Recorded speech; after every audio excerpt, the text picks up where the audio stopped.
होगी उतने फ्रेगमेंटेशन जो है वो बेहतर होंगे। तो ऑन द सरफेस जो है वो सेकंड जॉब जो है दैट वाज ऑफ ड्रिलर, कि जब वो ड्रिलिंग कर रहा है, अब ड्रिलिंग जो है वो ड्रिलिंग होल डेप्थ। हेलो जी, यस सर। आवाज आवाज नहीं आ रही? आ रही है सर, आ रही है आवाज। ठीक है।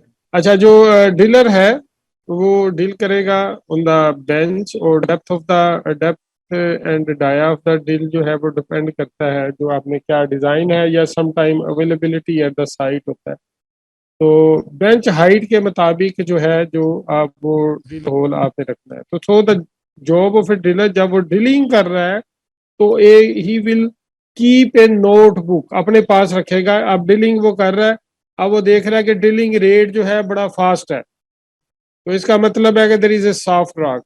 ठीक है, उसमें ड्रिल कटिंग्स भी बाहर आ रही हैं, उसको ऑब्जर्व कर रहा है। सडनली वो देख रहा है कि ड्रिलिंग रेट कम हो गया है। ठीक है, तो और उसके साथ जो है वो आवाज भी आना शुरू हो गई है, which indicates a harder rock. ठीक है, और कहीं पे देखता है कि वो ड्रिल बिट जो है वो पेनिट्रेशन रेट जो है वो एकदम से बहुत ज्यादा बढ़ गया है, और कोई ड्रिल कटिंग्स नहीं आ रही, और सम टाइम वाटर भी आ रहा है। तो इसका मतलब है कि वो आपने वाटर जोन को हिट किया है, या कोई वहां पे वॉइड है जो कि वहां पे आ रहा है। तो ये सारी चीजें जो है, this is the job of the driller. वो देखेगा कितनी डेप्थ पे ये वेरिएशन आ रही है, ही विल कीप ए नोटबुक अपने साथ रखेगा कि ये एक ही तरह की ड्रिलिंग जो कलर है और ये रेट जो आ रहा है इतनी डेप्थ तक आ रहा है, उसके बाद इतनी डेप्थ पे इतने डिस्टेंस पे ये चेंज हो गया। तो ही will keep a notebook. An observer driller can be a great help in assessing rock variation that are not apparent from the surface. So slow penetration rate and excessive drilling noise and vibration indicates a harder rock. Fast, faster penetration rate and quiet drill indicates a soft rock. Total lack of resistance to penetration accompanied by lack of cutting or return of water indicates a voids. Change of color of drill cuttings indicates the location of variation of bed. तो ये will keep a note, जहाँ जहाँ पे जिस distance पे आ रही है तो वो नोट रखेगा। तो फिर ये जब इसको इनकॉर्पोरेट करेंगे, जब आपने एक्सप्लोजिव लोडिंग करनी है, ठीक है, कि अगर हार्ड रॉक है तो हार्ड रॉक के लिए हाई एक्सप्लोजिव, लो अगर स्ट्रेंथ की रॉक है तो उसके लिए फिर आप जो एक्सप्लोजिव भी उसी तरह। तो वो जो इसमें जो है वो के लिए वर्ड एक मैं यूज करता हूँ कि इसमें इम्पीडेंस मैचिंग जो है, impedance matching high harder rock, high VOD वाला एक्सप्लोजिव, और जो है वो सॉफ्ट रॉक है तो उसके लिए लो वीओडी वाला explosive. The next is the density, rock density and hardness. Rock density और हार्डनेस का ब्लास्टिंग डिजाइन पे क्या फर्क पड़ेगा? Density of the rock is a major factor in determining how much explosive is needed to displace a given volume of the rock. देखें, हमारी primary requirement यही होती है कि आपने एक्सप्लोजिव लोड करना है within the blast hole, और इतना एक्सप्लोजिव होना चाहिए कि वो एक रीजनेबल डिस्टेंस तक जो है वो उसको वॉल्यूम एक्सकेवेट करके उसको जो है वो उसकी थ्रो करे, ताकि फिर जो है वो लोडिंग इक्विपमेंट उसको इजीली जो है वो वहां से उठा ले। तो इसमें डेंसिटी जो है वो that is the major factor. आपको अगर डेंसिटी पता है, ज्यादा डेंसर रॉक है तो उसके लिए एक्सप्लोजिव उसी तरह का कैलकुलेट होगा। इसी तरह जो density of the rock is less than जो है वो उसकी इम्पीडेंस मैचिंग उसी तरह होगी। लो वीओडी वाला एक्सप्लोजिव आप यूज करेंगे। Burden to charge diameter ratios vary with the density. Burden to charge diameter ratio of 25 to 30, 25 to 30 जो है is for the average rock, जैसे लाइमस्टोन है। लेकिन जो है फॉर डेंसर रॉक जो है वो उसमें बर्डन टू चार्ज डायोमीटर रेशियो जो है वो उसमें वेरी करेगी, उसमें जो है वो उसमें आप उसको कम कर देंगे। उसमें डेंसर रॉक है तो बर्डन उसमें क्या करेंगे, कम करेंगे, उसमें बर्डन उसमें कम करेंगे। तो ये आपने देखना है कि आपके पास जो है वो रॉक कैसी है और एक्सप्लोजिव आप कैसा यूज कर रहे हैं। अगर तो और इसमें जो है वो एरर ऑफ मार्जिन जो है, इन केस ऑफ डेंसर रॉक है और उसमें आप एरर कर देते हैं, कोई उसमें मिस्टेक कर देते हैं bye selecting the amount and type of explosive, तो उसमें जो है बड़ा प्रॉब्लम हो सकता है।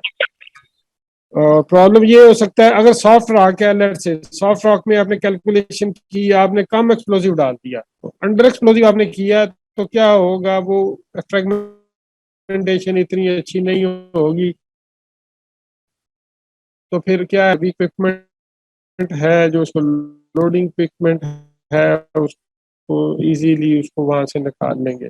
और सॉफ्ट रॉक में अगर आपने ओवर एक्सप्लोजिव डाल दिया है तो नॉर्मली जो है उसमें फ्लाई रॉक्स और ये वो इतनी दूर तक नहीं जाती, वायलेंस होगा लेकिन इतना ज्यादा नहीं होगा। लेकिन जो है वो हार्ड रॉक जो है दैट इज वेरी डेंजरस। अगर उसमें आपने अंडर एक्सप्लोजिव डाल दिया है, हार्ड रॉक है, डेंसर रॉक है, एक्सप्लोजिव कम डाल दिया है, टाइप उसकी रखी है लो वीओडी वाली, तो क्या होगा, जब ब्लास्ट फायर करेंगे तो there will be no fragmentation, हो सकता है क्रैक आए, थोड़ी सी सेपरेशन हो जाए, तो वो एक बड़ा प्रॉब्लम बन जाता है।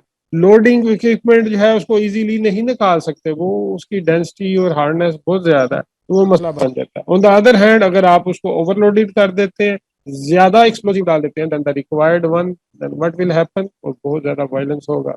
उसमें फ्लाई रॉक्स जो है वो दूर तक जाएंगी और एयर ब्लास्ट और फ्लाई रॉक्स। तो इसमें हम ये कहते हैं कि ये जो है सॉफ्ट रॉक जो है is much more forgiving than the hard rock. Over blasting and under blasting the soft rock and the hard rock, ये सारा इसको हमने समझ लिया कि सॉफ्ट रॉक में तो अंडर ब्लास्टिंग और ओवर ब्लास्टिंग तो टॉलरेबल है, but in case of hard rock जो है वो that is very difficult to control. तो you will have to be very careful कि आपने कौन सी रॉक में कैसा एक्सप्लोजिव है आपने यूज करना है।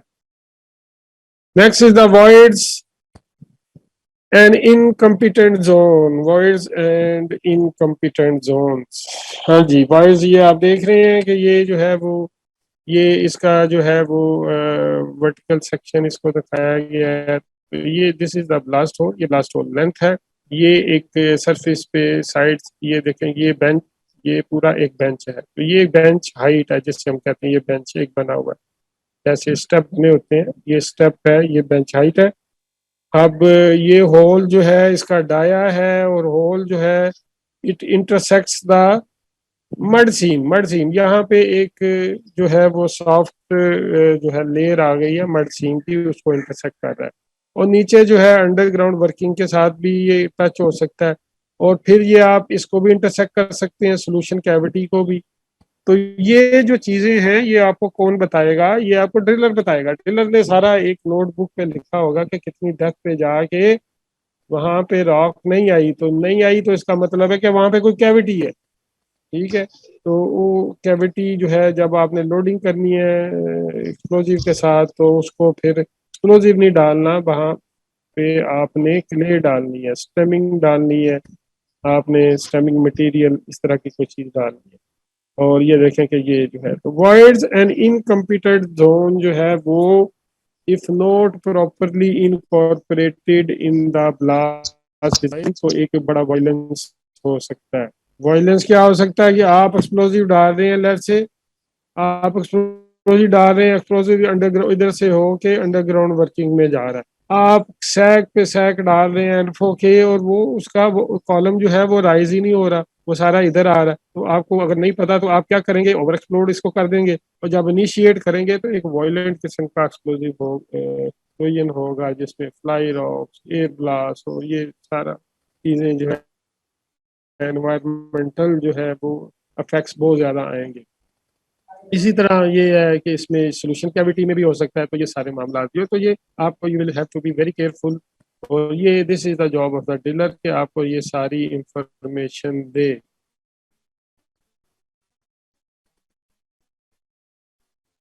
ठीक है। ये समझ आ गई इस बात की?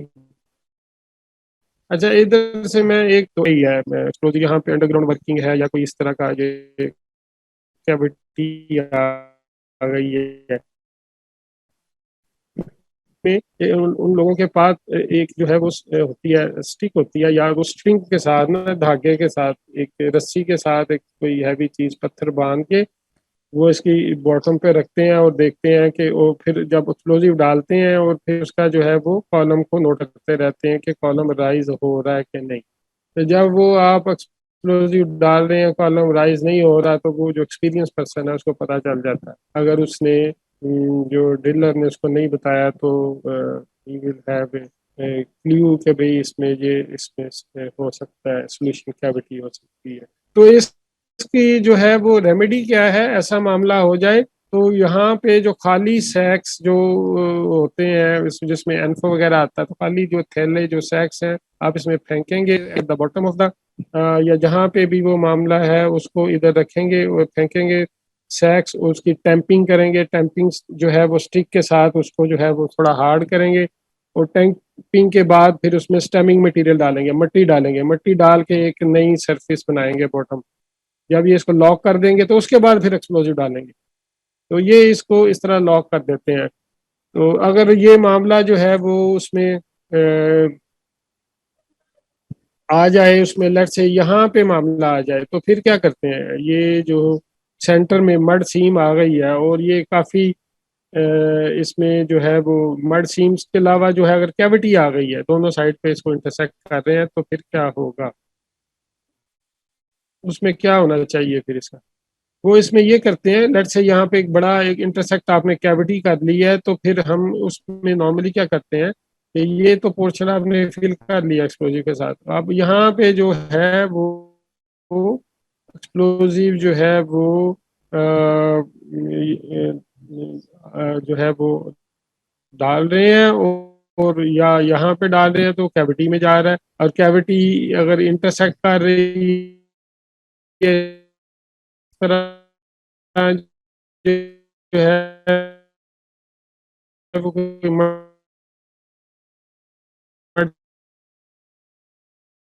सीन, तो इसको लॉक कैसे करते हैं, एक लेते हैं स्टिक, वो स्टिक को उसके सेंटर, जाहिर है कि इसका डाया ज्यादा, ड्रॉ करके इसको नीचे की तरफ जो ऐसे फेंक देंगे, फिर धागा जब खींचेंगे तो ऊपर जहाँ पे ये इंटरसेक्ट कर रही है दोनों साइड पे, समझें कि कैविटी है, तो वो स्टिक जो है ना वो हॉरिजॉन्टल हो जाएगी, यहाँ पे हॉरिजॉन्टल हो जाएगी।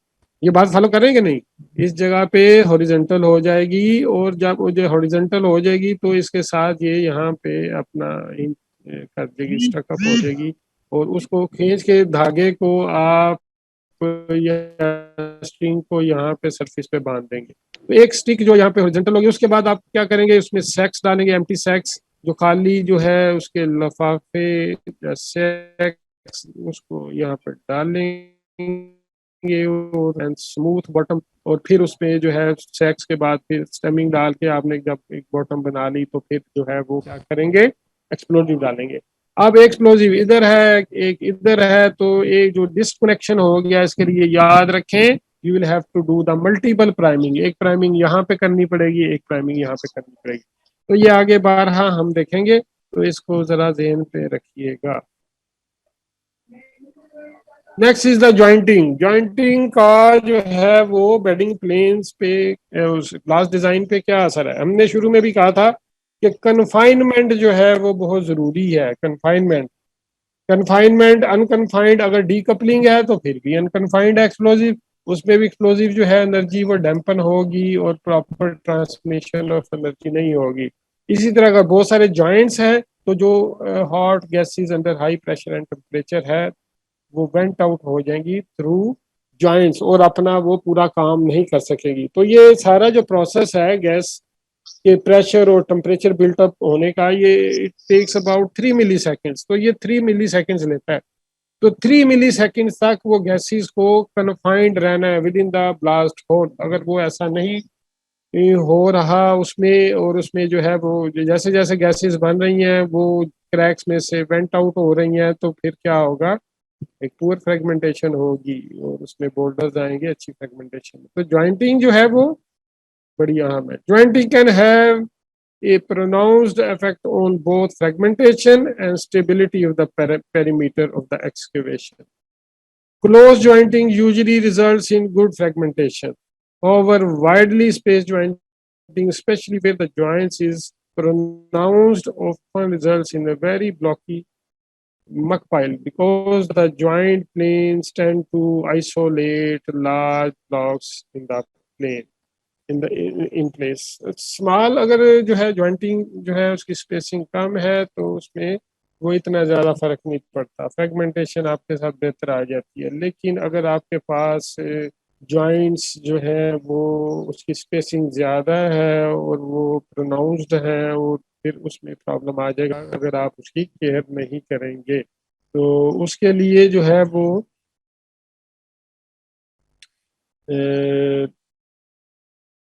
ये देख रहे हैं आप कि ये इसमें जो है वो ज्वाइंट सेट्स हैं और इसमें अगर आप जो है वो ये जो ज्वाइंट्स हैं और आप इसकी ड्रिलिंग कर रहे हैं तो अगर ड्रिलिंग पैटर्न आपका जो है वो वॉइड है, बड़ा है ड्रिलिंग पैटर्न, तो उसमें जो है वो इससे जो है ये जब ब्लास्ट होगा it will not break this जो है वो ब्लॉक, तो उसको जो है सिंपल पुश करेगा तो बॉर्डर्स आ जाएंगे। तो ज्वाइंट प्लेन्स जब आ जाए तो फिर इसमें ड्रिलिंग पैटर्न स्मॉल रखना पड़ता है, स्पेसिंग कम रखनी पड़ती है, होल डाया जो है उसको कम रखना पड़ता है, तो नंबर ऑफ होल्स बढ़ाने पड़ते हैं इंस्टेड के आप कम रखें और उसका डाया जो है वो बढ़ा रखें उसको। तो you will have to be careful कि भाई आपने किस तरह जॉइंट्स के साथ जो है वो काम करना है। In unexpectable situation, the best situation is to use smaller blast hole dia with the smaller blast design pattern. ये हमने अभी डिस्कस किया। The extra drilling and blasting expense will justified by saving in loading, piling and crushing cost and the saving in secondary blasting. ये जो extra drilling करनी पड़ रही है इट विल पे।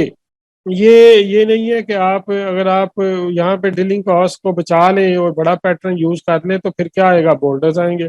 अब वो बोल्डर्स को ना लोडिंग इक्विपमेंट उठा सकता है ना उसको ट्रक जो है वो हैंडल कर सकता है, जबरदस्ती करेंगे तो वो डैमेज होंगे, ना क्रशर उसको ले सकता है, उसके भी साइज लिमिट होता है। तो जो अगर आप यहाँ पे एक्स्ट्रा इन्वेस्ट कर रहे हैं in terms of more smaller drill pattern और ज्यादा ब्लास्ट होल्स लगा रहे हैं तो इट विल बी compensated, वो आप देखें। Where possible, the perimeter holes of the blast should be aligned with the principal joint set. ये देखें कि इसमें जो है वो नॉर्मली ये जॉइंट सेट्स हैं, आप देख रहे हैं कि जो पेरीमीटर है ऑफ द बेंच उसको कोशिश करें कि ये जो प्रिंसिपल ये जो जॉइंट सेट जा रहा है इसकी पेरीमीटर इसके पैरेलल रखें।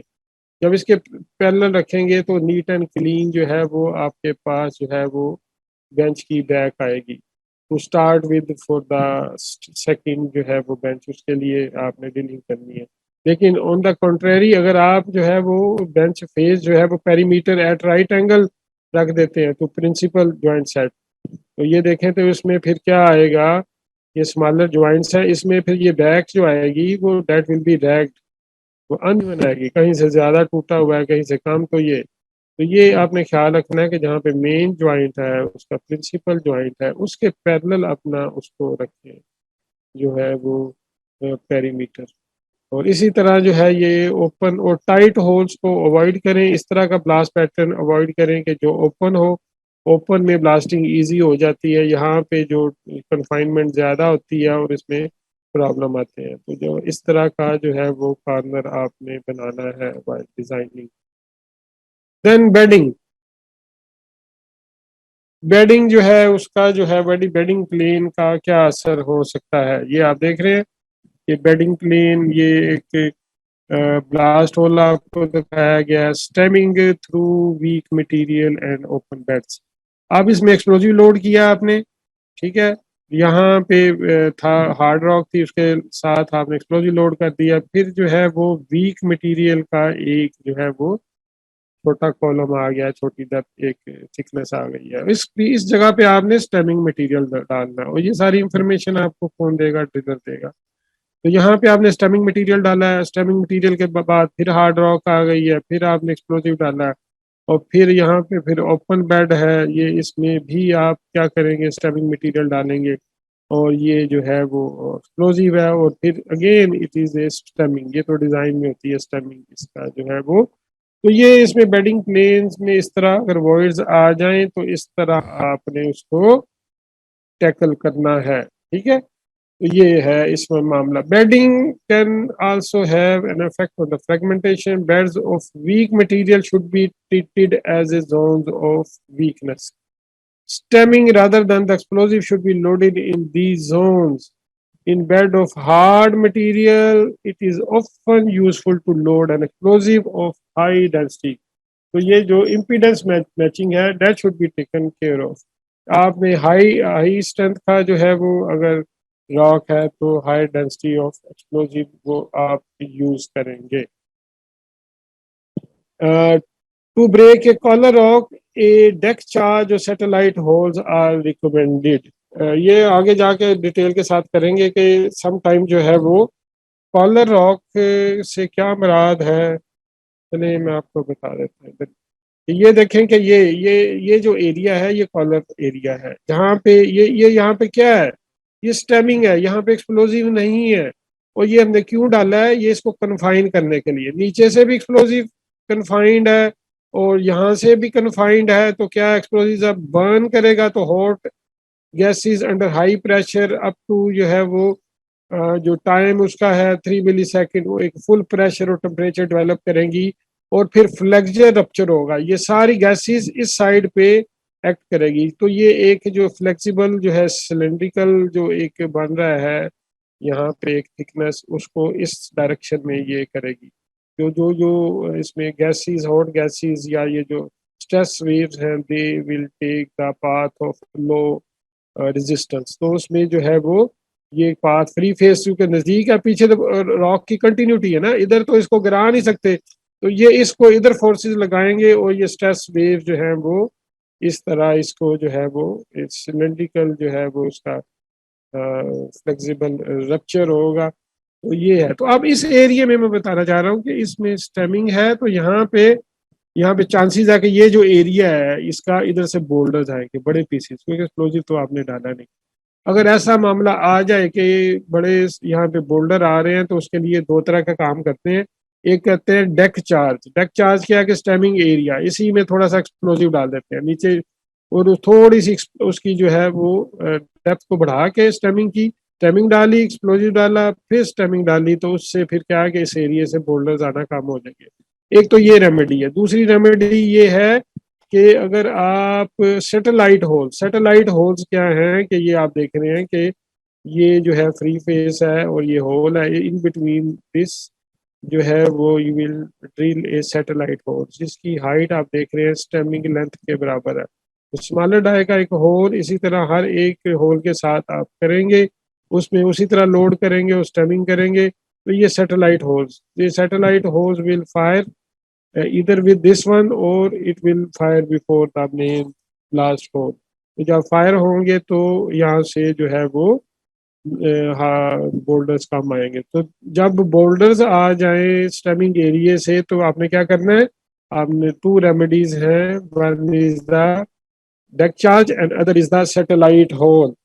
लेकिन एक और भी लोग करते हैं कि यहाँ पे क्या करते हैं, यहाँ पे जो प्राइमर है टॉप पे रख देते हैं, उससे ये बोल्डर्स तो कम हो जाते हैं लेकिन उससे वॉयलेंस बढ़ जाती है, मतलब उससे फ्लाई रॉक्स एयर ब्लास्ट। अगर सेंसिटिव एरिया है तो आप ये नहीं कर सकते, तो you will have to be जो है डू द कंट्रोल्ड ब्लास्टिंग। उसमें फिर आपको ये स्टेप्स जो है दे आर मोर आप उसमें जो है वो सेंसिबल और अप्रोप्रिएट है। तो ये सारी जो है वो a pronounce bedding plane is convenient for the floor of the bench if also it also reduces sub drilling. ये बेडिंग प्लेन्स हैं तो आपने सब ड्रिलिंग जो है सब ड्रिलिंग का अभी डिज़ाइन में जो है वो थोड़ा सा वही आपको पिक्चर भी दिखा देता हूँ। तो अभी टाइम इसका 6 मिनट्स है इसमें। अच्छा, तो इसमें जो है वो जहाँ पे बेडिंग प्लेन्स हैं तो हम बेंच हाइट भी अपनी उतनी ही रखते हैं ताकि सब ड्रिलिंग की जरूरत ना पड़े। ठीक है, तो उसके लिए सब ड्रिलिंग, तो डिपिंग बेड प्लेन जो है can cause stability problems and difficulty in breaking and throw. अब इसमें ये मामला है कि डिपिंग, अगर इस तरह की डिपिंग बेडिंग प्लेन्स है और एक्सकवेट कर रहे हैं तो ये जो है वो यहाँ पे अगर इस तरह के जॉइंट्स हैं तो दे कैन जो है स्लिप, तो ये बेडिंग प्लेन स्लिप हो सकते हैं, यहाँ पे स्टेबिलिटी प्रॉब्लम इसमें कर सकते हैं। जब एक्सकवेशन करेंगे तो एक्सकवेशन तो इसकी हो जाएगी साथ, लेकिन साथ साथ ये प्लेन स्लिप होने का भी खदशा होता है। और जब यहाँ पे हो वॉल जो है, ये इसमें आप देखें dipping into the wall, they are dipping the planes, the joints they dipping into the wall, और जब यहाँ पे एक्सकवेशन करेंगे तो स्टेबल वॉल आएगी। लेकिन इधर प्रॉब्लम क्या होगा कि टो जो है, पोटेंशियल प्रॉब्लम के toe is difficult to excavate, तो यहाँ पे एक रैग्ड बॉटम आएगी, ऊपर नीचे इस तरह करके, कोई कहीं से मटेरियल उतरा हुआ है कहीं से नहीं, तो इसमें ये मसला आ जाता है। तो you will have to incorporate all these things in your blast design। तो ये है। अच्छा, मैं अब क्योंकि 5 मिनट रह गए ब्लास्ट डिज़ाइन शुरू होने से पहले उसकी ब्लास्ट होल कॉन्फ़िगरेशन आपको एक दफ़ा दिखा देता हूँ ताकि आपको फिर याद रहे आगे क्या करना है। तो ये जल्दी से मैं बता देता हूँ कि ये देखें कि एक साइड व्यू है, ये ब्लास्ट होल है, this is blast hole depth, और जो बेंच हाइट है, जो बेंच डेप्थ है वो ये है, ये है, ये हम इतना एक्सकवेट करना चाह रहे हैं मटेरियल। ये देखें कि इसको कर्सर को देखें, यहाँ से लेके यहाँ तक ये एक साइड व्यू आपको नजर आ रहा है।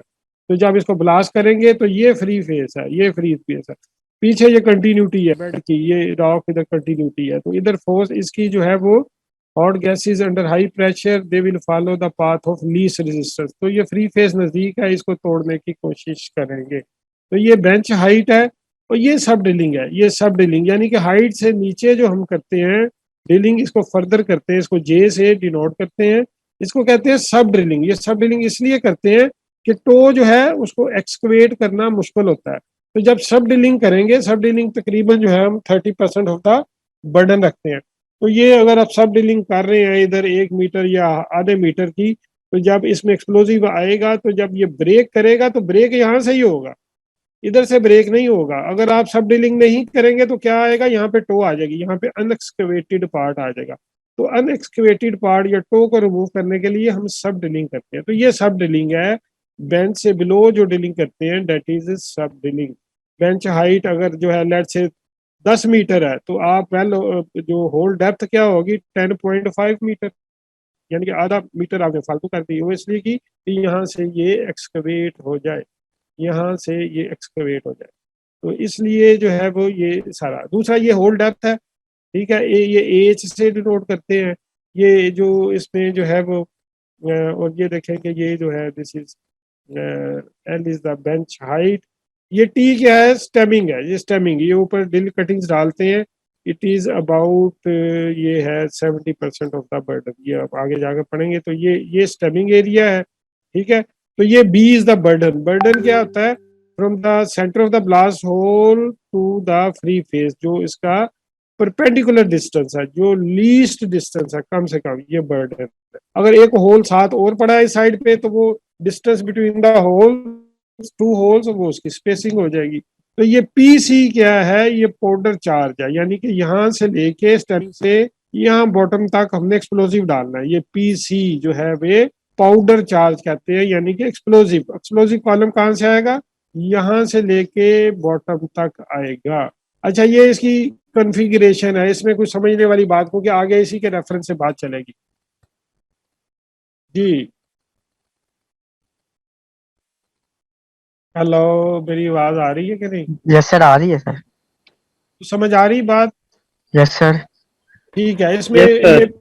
ये इसमें अगर मैं सब डीलिंग का नाम लेता हूं तो आपको समझ आ जाएगी क्या है सब डीलिंग, कि ये फ्लोर लेवल है, इससे नीचे जो डील करते हैं ये 1/2 मीटर या 1 मीटर की, वो सिर्फ इसलिए करते हैं कि ये एक आप फ्लोर लेवल तक एक्सकवेट हो जाए। अगर आप सब डीलिंग नहीं करेंगे तो यहाँ पे इतनी जो है कुछ पोर्शन रह जाएगा अनएक्सकवेटेड, उसको कहते हैं टो, टो रह गई है, टो रह गई है, तो टो रिमूव करने के लिए सब ड्रिलिंग करते हैं, ठीक है। और ये स्टेमिंग क्या है, कन्फाइनमेंट, अगर इसकी स्टेमिंग नहीं करेंगे तो क्या होगा, कम करेंगे। तो एक्सप्लोजिव ने जितनी hot gases under high pressure और टेम्परेचर है, वो अभी अपना प्रेशर डेवलप कर ही नहीं, पूरा हुआ नहीं, तो यहाँ से ये गैसेस निकल गई हैं। जब गैसेस निकल गई है तो वो ब्रेकेज क्या करेंगी? तो इसकी कैलकुलेटेड एक डिजाइंड इसकी लेंथ होती है ताकि गैसेस अंदर ही रहे और अपना प्रेशर इस साइड पे लगाएं टुवर्ड्स फ्री फेस। इस तरह नीचे तो है ही कन्फाइंड, जाहिर है कि नीचे एक कंटिन्यूटी है और दूसरा इस साइड पे भी कंटिन्यूटी है। तो this is bench height. Bench height हमेशा जो है वो कम होती है और होल डेप्थ जो है वो ज्यादा होती है, क्योंकि होल डेप्थ में ये सब ड्रिलिंग भी आ जाती है। यस और सर। पीसी क्या होता है? ये चार्ज होता है, एक्सप्लोजिव चार्ज। और एक्सप्लोजिव चार्ज कहाँ से? ये तो स्टेमिंग है, ये तो आपने मिट्टी डाली है, ठीक है। तो आप क्या करते हैं? एक्सप्लोजिव डालते हैं, ये एक्सप्लोजिव यहाँ से यहाँ तक डाला, और फिर अगर आपने 3 मीटर स्टेमिंग डालनी है तो उसके बाद 3 मीटर स्टेमिंग यानी कि हिल कटिंग या मटी इसमें डाल देंगे, तो ये इसका ये हो जाएगा। तो ये बी इज द बर्डन, ये बर्डन है इसका। और बर्डन जो है वो लीस्ट डिस्टेंस होता है, perpendicular distance from last hole to the free face. ये फ्री फेस है, ये फ्री फेस, ये बेंच है, ये इस तरह स्टेप बने हुए हैं। स्टेप बाय स्टेप इसको जो है वो आप करेंगे, तो ये इसमें कोई चीज ना समझ आई। ये P is a primer. Primer आपने इधर रखा है। प्राइमर हाई एक्सप्लोजिव अगर नीचे रखते हैं ना, अक्सर नीचे रखते हैं, तो उससे ग्राउंड वाइब्रेशन वाइब्रेशन बढ़ जाती है। टू अवॉइड ग्राउंड वाइब्रेशन हम इसको फ्लोर लेवल पे रख देते हैं ताकि ग्राउंड।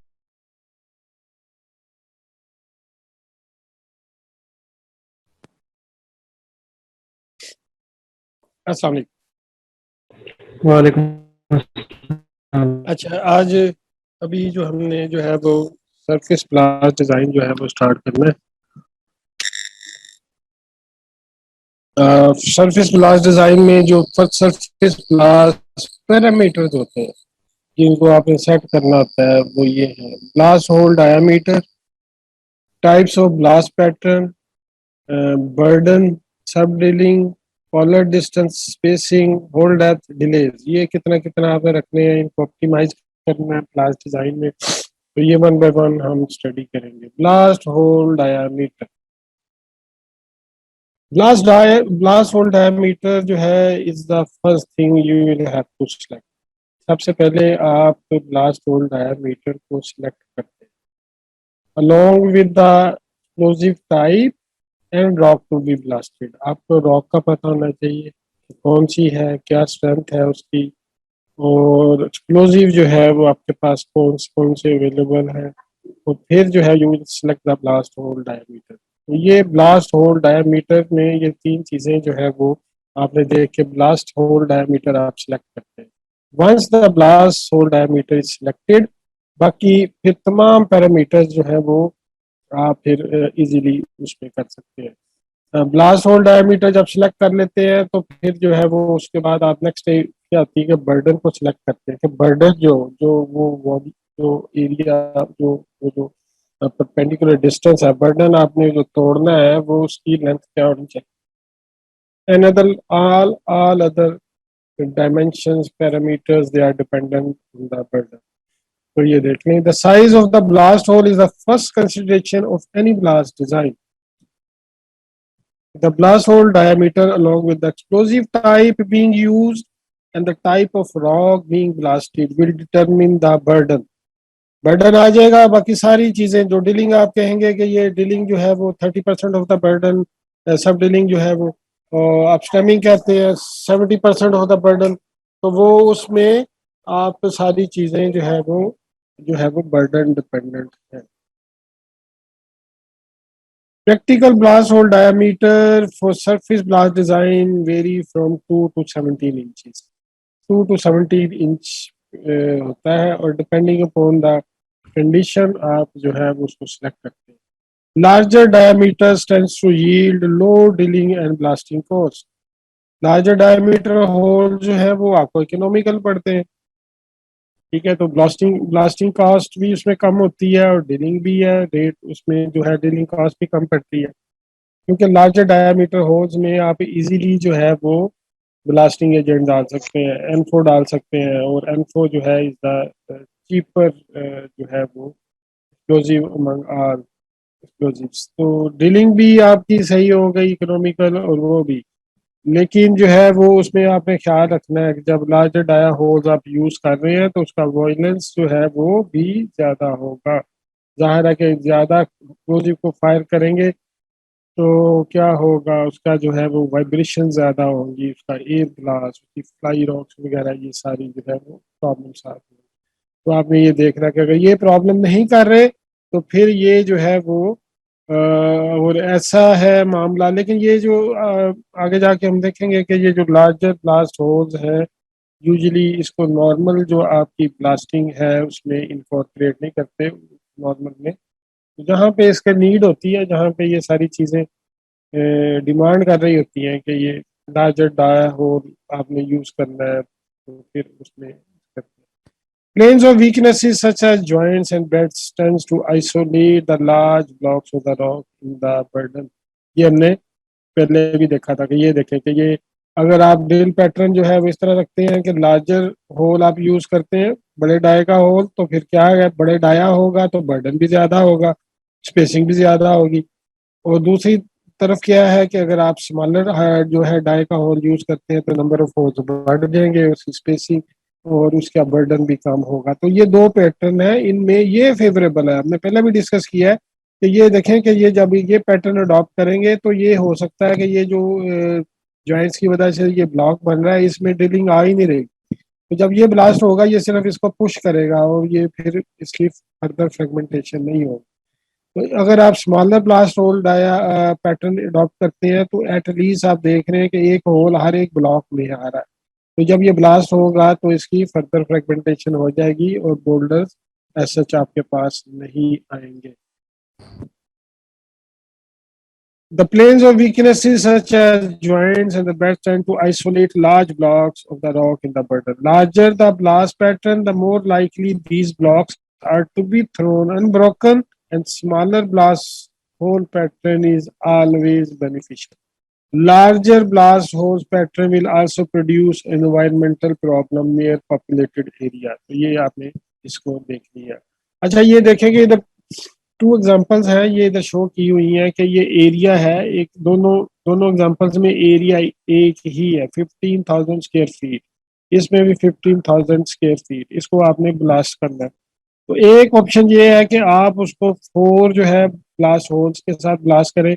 जब फोर के साथ करेंगे तो जाहिर है कि उसमें ड्रिल होल डाया ज्यादा होगा। ये 20 इंच का ड्रिल होल डाया यहाँ पे, उससे जो नंबर ऑफ होल्स कितने लगे हैं, फोर फोर लगे हैं। फोर के साथ जो बर्डन क्या आ रहा है 50 फीट और स्पेसिंग फिर 75 फीट, यानी कि ये स्पेसिंग जो है 75 फीट है और ये बर्डन जो है वो 50 फीट है।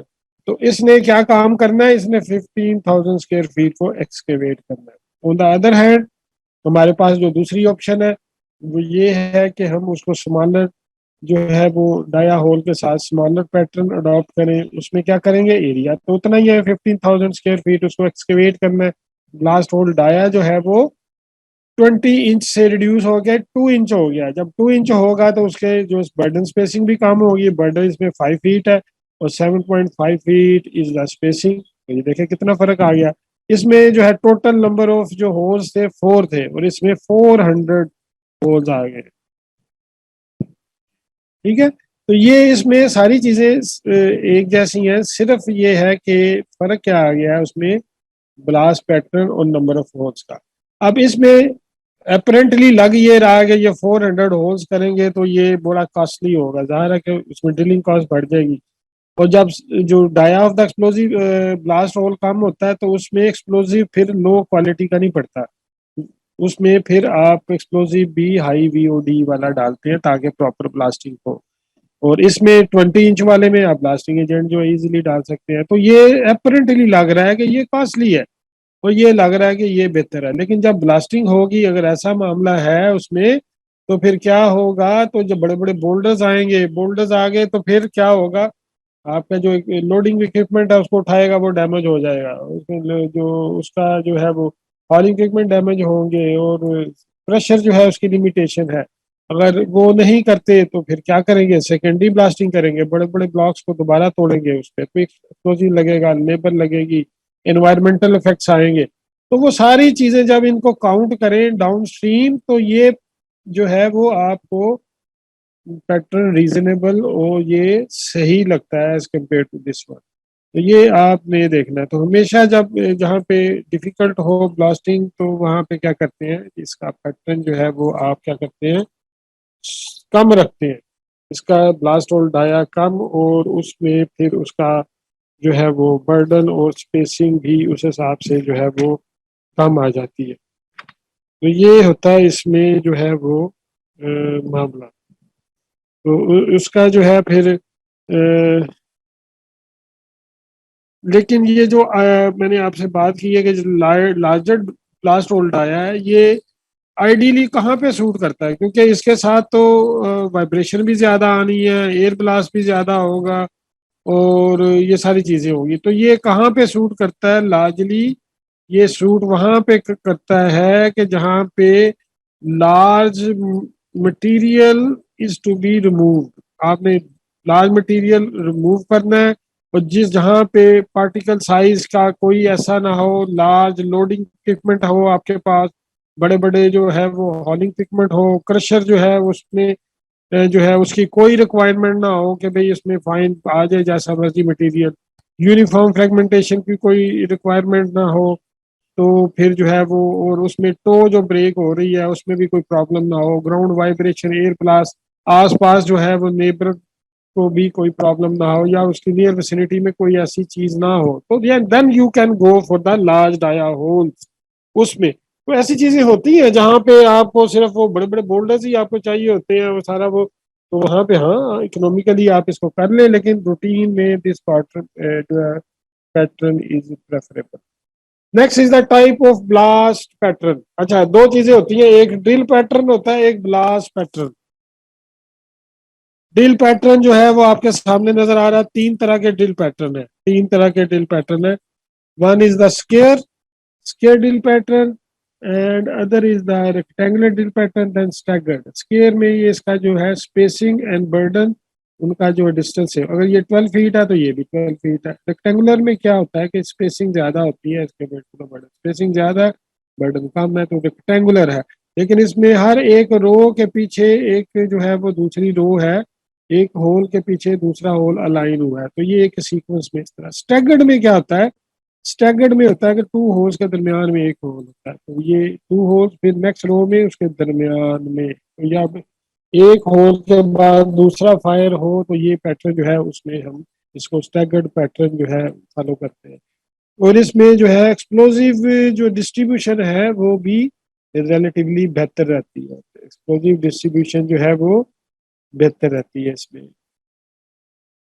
इसमें एक्सप्लोजिव डिस्ट्रीब्यूशन जो है वो सही रहती है ये स्टैगर्ड वाले में। तो ये तो हो गया ड्रिल पैटर्न। ड्रिल पैटर्न की समझ आ गई, स्क्वायर होगा, रेक्टेंगुलर होगा, या स्टैगर्ड होगा। और दूसरा आ जाता है blasting pattern. Blasting pattern is something different. Blasting pattern ये है कि आप जो है वो, ये देखें सारे ब्लास्ट होल जो है दे आर, ये नंबर ऑफ रोज है, इसको देख लें जरा। और ये नंबर, ये रो नंबर 1 है, ये फ्री फेस है, ये वाला फ्री फेस जो इसको जो है वो लाइन के साथ शो किया गया, ये रो 1 है, 2 for the row 2, 3 for the row 3, and 4 for the row 4। ये पूरी जो फर्स्ट रो है जिसमें 5 होल्स हैं, they are going at the same delay, they are going at the same delay, तो उसमें ये एक ही डिले पे फायर हो रहे हैं।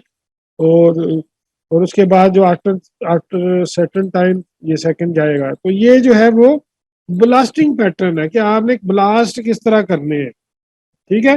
तो इसमें आप देख रहे हैं कि डीलिंग किस तरह हुई है, स्टैगर्ड है दो होल्स के दरमियान, लेकिन ब्लास्टिंग पैटर्न क्या है, साइमल्टेनियस है, यानी कि one hole is going at the, sorry, one row is going at the same time, and similar case is for the second and third and fourth row. तो ये इसका जो है वो ब्लास्टिंग पैटर्न है। ब्लास्टिंग पैटर्न में ये देखें कि ये होल है, ये इसका बर्डन है फ्री फेस से, ये इसका वर्टिकल डिस्टेंस है। अब इसी तरह ये बर्डन है, और इसी तरह ये बर्डन है। अच्छा, इसमें जरूरी नहीं होता कि हर दफा बर्डन जो है वो इसी तरह वर्टिकली आए, ये फर्क भी हो सकता है, वो आगे जाके देखते हैं। आप ये देखेंगे this is a blast pattern, ये इसको वी पैटर्न कहते हैं। ये थोड़ा सा इसका जो है वो आप देख रहे हैं कि टू जो है वो blast hole they are going in a type of, इसकी थोड़ी बेस है और फिर ये इस तरह वी बन रहा है। इसी तरह सेकंड रो जो है, थर्ड रो जो है, ये ब्लास्ट पैटर्न, ये हम कब डिजायरेबल होता है कि जब हमें हाई हीप ऑफ मटेरियल चाहिए हो, क्योंकि ये जब पूरी रो एट ए टाइम जाएगी तो दोनों आर्म इसके आपस में टकराएंगे और यहाँ पे एक बड़ी हाई हीप ऑफ मटेरियल, एक मकपाइल लग जाएगा। और यहाँ पे इसी तरह इसके लिए तो ये वी टाइप इसलिए करते हैं कि जब both arms of the V they blast at the same time, तो वो उनके आर्म्स टकराएं और सेंटर में उसका जो है एक हाई हीप लग जाए, एक हाई उसकी जो है मटेरियल की। वो क्यों चाह रहे होते हैं? क्योंकि जब पावर शावल है उसकी ये लिमिटेशन है कि वो हाई हाइट को डील करता है, उसकी बकेट वो उसको गैदरिंग नीचे फ्लोर पे नहीं कर सकती, वो हाई ही को तो ले सकती है। तो जहाँ पे हमें पावर शावर यूज करना है तो वहां पे ये पैटर्न हम इसको यूज करेंगे, तो इसको कहते हैं वी पैटर्न। ये ब्लास्टिंग पैटर्न है, it is different from the dealing pattern. ठीक है, तो ये ब्लास्टिंग पैटर्न और ड्रिलिंग पैटर्न जो है ये आपको बताना चाहिए। और इसमें एक और चीज आपको बताता चलूं कि इसमें दो तरह के बर्डन होते हैं, one is a true burden and other is a apparent burden. True burden क्या है, इसमें अपरेंट बर्डन क्या है? अपरेंट बर्डन ये है कि ये देख रहे हैं कि ये फ्री फेस है, फ्री फेस से ये जो होल है इसका ये वर्टिकल डिस्टेंस, ये इसका बर्डन है, ये बर्डन है, ये बर्डन है। तो ये बर्डन जो है फर्स्ट होल के लिए, ये जो फर्स्ट रो के लिए ये बर्डन, ये तो इसका ट्रू बर्डन है। लेकिन ये सेकंड रो के लिए इसका बर्डन जो है वो फर्क है। ये इसका बर्डन जो है ये अपरेंट बर्डन नजर तो आ रहा है ये बर्डन, लेकिन एक्चुअल बर्डन नहीं है, क्योंकि सेकंड रो जो है it is going eight an angle, ये एंगल पे जा रही है, इसकी थ्रो इस साइड पे होगी 45 degree with the original free face. तो ये जो ओरिजिनल फ्री फेस है इसके लिए तो ये ट्रू बर्डन हो गया, लेकिन इसके लिए ट्रू बर्डन क्या है? ये वाला, ये इसके लिए फ्री फेस जब ये ब्लास्ट होगा तो एक्सकवेशन इतनी होगी, तो ये मटेरियल इतना एक्सकवेट हो जाएगा, तो इसके लिए ये इसका बर्डन है। तो दिस इज ट्रू बर्डन। ठीक है, और ये क्या हो जाएगा? अपरेंट बर्डन लग ये रहा है, लेकिन actual burden at the time of firing is this.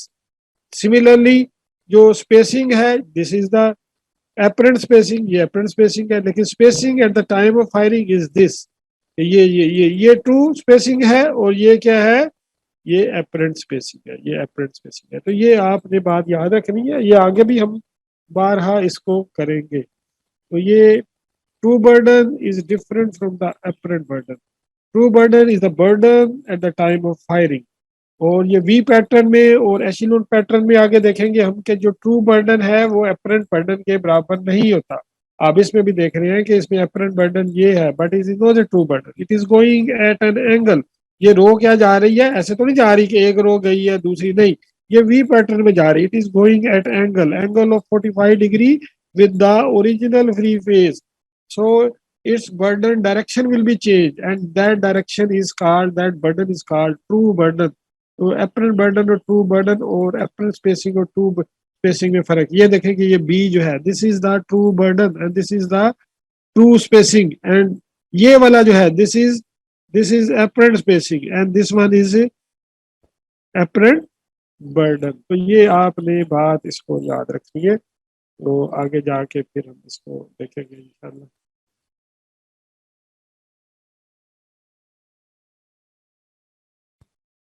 अच्छा, ये इसमें हो गया।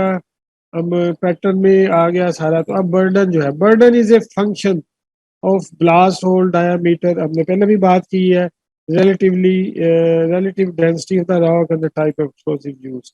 सबसे पहले आपने ब्लास्ट होल को उसका डाया क्या रखना है, एक्सप्लोसिव कौन सा है, रॉक टाइप क्या है, ये चीज डिसाइड करेंगे तो फिर जो है वो बर्डन जो है वो निकलेगा। You will calculate the burden. तो जब बर्डन आपके पास आ जाता है तो फिर all dimensions they are burden dependent. आपने स्पेसिंग निकालनी है तो वो भी बर्डन डिपेंडेंट है, आपने सब डीलिंग करनी है वो भी आप कहते हैं कि it is 30% of the burden. अगर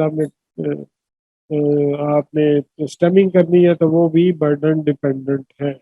A smaller burden than required will produce fine rock and air blast. अगर आप बर्डन जो आपकी एक्चुअल डिजाइन है उससे कम रख देंगे, कम, तो व्हाट विल हैपन? बर्डन कम है, ठीक है, बर्डन आपके पास कम है तो फिर क्या होगा? चलिए ना, सही मैं बता, अगर ये देखें कि अगर ये बर्डन है जी, बर्डन ठीक है, ये बर्डन अगर कम है यहाँ पे और एक्सप्लोजिव आप ज्यादा डाल देते हैं तो क्या होगा, तो there will be A violence. Explosive ज्यादा है, जिस मटीरियल को रिमूव करना है वो कम है, तो उसको वो दूर जाकर फेंकेगा, तो उसका फ्लाई रॉक्स ज्यादा आ जाएंगी, उसका एयर ब्लास्ट, तो ये सारी चीजें एनवायरमेंटल इफेक्ट होगा। ऑन द अदर हैंड अगर बर्डन आप बढ़ा दें, जैसे ये देखा है, ये अगर बर्डन बढ़ा दिया लेकिन आपने एक्सप्लोजिव कम डाला है, तो क्या होगा, there will be no fragmentation. वो उसमें इतनी फोर्स ही नहीं है कि इसको फ्रेगमेंटेशन में चेंज कर सके, तो क्या होगा उसमें फिर, तो एक आध क्रैक आएगा, there will be no fragmentation, all energy will go back and that will be absorbed by the ground in the form of ground vibration। तो एक सीवियर किस्म की ग्राउंड वाइब्रेशन आपके पास आएगी और there will be no fragmentation. तो फिर जो है वो आपने, you will have to be careful कि ना इसको ज्यादा रखना है और ना इसको आपने कम रखना है। Apron burden and true burden, ये हमने बात कर ली है कि apron burden is different from the true burden. Burden to charge diameter ratio should be between 20 and 40। Burden to charge diameter ratio, ठीक है, यानी कि बर्डन जो है वो ऊपर है और डिनोमिनेटर में क्या है, चार्ज। तो burden to charge ratio 20 and 40। For instance, when blasting with N4 in a denser rock denser है, हार्ड मटेरियल है लेकिन डाल एन4 रहे हैं, such as iron, iron ore है, तो दिस रेशियो शुड बी 20। ये कम होना चाहिए, बर्डन कम होना चाहिए, तो ये रेशियो लोअर साइड पे चल जाएगी। ऑन द अदर हैंड अगर आप क्या कर रहे हैं, अगर आप स्लरीज यूज कर रहे हैं, डायनामाइट हाई एक्सप्लोजिव यूज कर रहे हैं, तो और साथ आप इसी तरह जो है वो सॉफ्ट रिलेटिवली मीडियम रॉक को डील कर रहे हैं, तो फिर जो है वो बर्डन टू चार्ज रेशियो जो है अप टू 40 तक चले जाएगी। तो ये डिपेंड करता है कि आप कौन सा एक्सप्लोजिव है और टाइप ऑफ जो है वो रॉक जो है वो क्या है, उस पर डिपेंड करता है।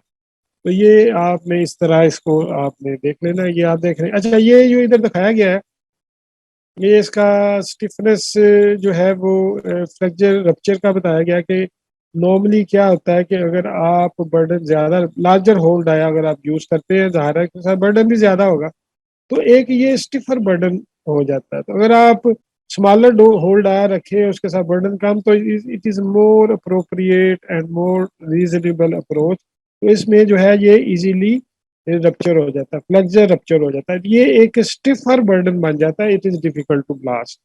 तो ये इसको जो है वो एक जो है अराउंड अबाउट 12 इंच का ब्लास्ट होल है और ये 6 इंच का है, दोनों को कंपेयर किया गया है और फेवर की गई है कि इसमें ये बेहतर है। ये अप्रोक्सीमेटली जो है वो बर्डन टू डायामीटर रेशियो जो है, लाइट रॉक जो है वो एनफो जो है आप यूज कर रहे हैं और लाइट रॉक है तो you can have 28 burden ratio. और अगर आप डेंसर रॉक यूज कर रहे हैं और एक्सप्लोजिव डेंसिटी जो है वो ज्यादा है, तो फिर जो है वो जाहिर है कि वो उसी तरह जो है वो कम। ये 23 जो है वो आप ये सारा जो है एनफो के साथ कैलकुलेशन है और ये स्लरी और डायनामाइट के साथ है। तो इसमें तो मार्जिन है, आप इसको ज्यादा तक 33 तक भी लेके जा सकते हैं, लेकिन ये जितना देखें, ये इधर रॉक सॉफ्ट है तो ये ज्यादा है, लेकिन रॉड हार्ड आ गई है रॉक, तो फिर ये burden to charge diameter ratio कम हो गई है एनफो के साथ। और इस केस में जो है वो लाइट रॉक के साथ ज्यादा है, लेकिन इसमें भी फिर वो रेशियो थोड़ी थोड़ी ड्रॉप करके 27 तक आ गई है। तो it will depend upon the type of explosive and the type of rock to be blasted. क्या number 3 is next is the sub drilling. Sub drilling क्या है, एग्जाम में मैं पूछ लेता हूँ, what is the significance of sub drilling, तो क्या है, क्या बताएंगे, what is the significance of sub drilling जी। टो को रिमूव करने के लिए। टो को रिमूव करने के लिए, तो बेसिक इसका फंक्शन ही यही है कि ये टो को, ताकि एक नीट एंड क्लीन आपके पास बॉटम आए। अगर सब ड्रिलिंग नहीं करेंगे और हार्ड जो है रॉक जो है वो हार्ड है, तो क्या होगा, there will be a toe, तो उसकी जो है अपराइज्ड बॉटम आएगी। अब आपने एक ब्लास्ट कर लिया, अगर बॉटम उसकी जो अनइवन है तो उसके ऊपर आप लोडिंग के लिए इक्विपमेंट आएगा, वो सही नहीं चलेगा, वो डैमेज होगा। तो ये बड़े सारे उसमें नुकसान आता है। तो सब ड्रिलिंग जो है होनी चाहिए, लेकिन सब ड्रिलिंग किसी जगह पे नहीं भी होती, वो मैंने बताया कि जहाँ पे बेडिंग प्लेन्स है, बेडिंग प्लेन जहाँ पे खत्म हो रहा है वहां पे अगर आप बेंच हाइट रख दें तो there is no need of sub drilling. तो ये इस तरह भी आप उसमें जो है वो कर सकते हैं। तो सब ड्रिलिंग जो है वो बेसिकली उसकी सिग्निफिकेंस क्या है और ये है क्या, है क्या, सब ड्रिलिंग क्या है? वो ड्रिलिंग जो है फ्लोर लेवल से नीचे करते हैं, ठीक है। Sub drilling is the distance drilled below the floor level to assure that the full face of the rock is removed, ठीक है, ताकि टो ना आए। तो जहाँ पे जो बेडिंग प्लेन्स हैं, बड़ी प्रोनाउंस्ड किस्म की पार्टनिंग है, तो वहां पे आप इसको नहीं भी रख सकते हैं, तो वो उधर इजीली उसको रिमूव हो जाती है। तो जहाँ पे हार्ड रॉक है then you will have to place sub drilling. तो सब ड्रिलिंग की जो एक फर्स्ट अप्रोक्सीमेशन है इज फर्स्ट इज 70, सॉरी इसका 30% होता है ऑफ द बर्डन। इसको 30% ऑफ द बर्डन से स्टार्ट करें, फर्स्ट अप्रोक्सीमेशन। तो अगर तो मसला जो है अगर सॉफ्ट रॉक है तो फिर उसको you can take it to point, यानी कि आप 10% से 20% तक भी जा सकते हैं। अगर हार्ड रॉक है, बहुत हार्ड रॉक है, तो you can go up to 50%, 50% of the burden, 50% of the burden. तो सब डीलिंग बर्डन की डायमेंशन पे डिपेंड कर रही है। और इन एनी केस 50% से ज्यादा नहीं होनी चाहिए। अगर आप सब डीलिंग ज्यादा कर देंगे तो क्या हो जाएगा, फिर क्या हो जाएगा जी? सब डीलिंग करेंगे तो क्या होगा भाई? सब डीलिंग करके ज्यादा उसमें एक्सप्लोजिव भी डालना है ना, एक्सप्लोजिव अमाउंट डालेंगे, जाहिर है कि वो एक्सप्लोजिव उतना ज्यादा डाल देगा। आपने मोर देन 50% ऑफ द आपने बर्डन उसमें डाल दिया, जब वो एक्सप्लोड करेगा तो उसका वायलेंस ज्यादा होगा और उसमें जो है वो वाइब्रेशंस और एयर ब्लास्ट और ऐसी चीजें आएंगी आपके पास। अ, और दूसरा फिर क्या होगा कि जो आपके पास फ्लोर आएगा that will be crushed floor, over blasting होगी होगी उसमें। और फिर आपने जब नया ब्लास्ट नए बेंच के लिए आपने ड्रिलिंग करनी है तो उसकी जो होल की कॉलरिंग है उसमें प्रॉब्लम आएगा। तो ओवर जो है वो सब डीलिंग वो भी रिकमेंडेड। अगर कम कर देंगे, कम करने से क्या होगा कि वो टो रह जाएगी। तो sub dealing should be appropriate. तो एक नॉर्मल जो रेशियो है हम क्या लेते हैं इसका, 30% ऑफ द बर्डन। अगर सॉफ्ट रॉक है तो उसको 10 भी कर सकते हैं, 20 भी कर सकते हैं। अगर बेडिंग प्लेन है तो ये क्या होगा, बेडिंग प्लेन में आप उसको 0 भी कर सकते हैं। और नॉर्मल ये हो गया। डिफिकल्ट टो है तो you can go from 0.3 to 0.5, यानी अप टू 5%। 5% से ज्यादा आपने सब डीलिंग जो है वो इन एनी केस नहीं करनी, ठीक है जी। सब डीलिंग जो है ये इसके बारे में ये हो गया। Next is the collar distance. Collar distance क्या है? ये स्टेमिंग। कॉलर डिस्टेंस क्या है जी? कॉलर डिस्टेंस को डिफाइन करें। Collar distance is the distance from the top of the explosive charge to the collar of the blast hole. ये explosive charge से ये collar of the blast hole, ये है स्टेमिंग, ये है। इसको हम क्या कहते हैं, कॉलर डिस्टेंस या स्टेमिंग डिस्टेंस। और इसमें हम क्या डालते हैं, इसमें हम डालते हैं ये सारा स्टेमिंग मटेरियल डालते हैं,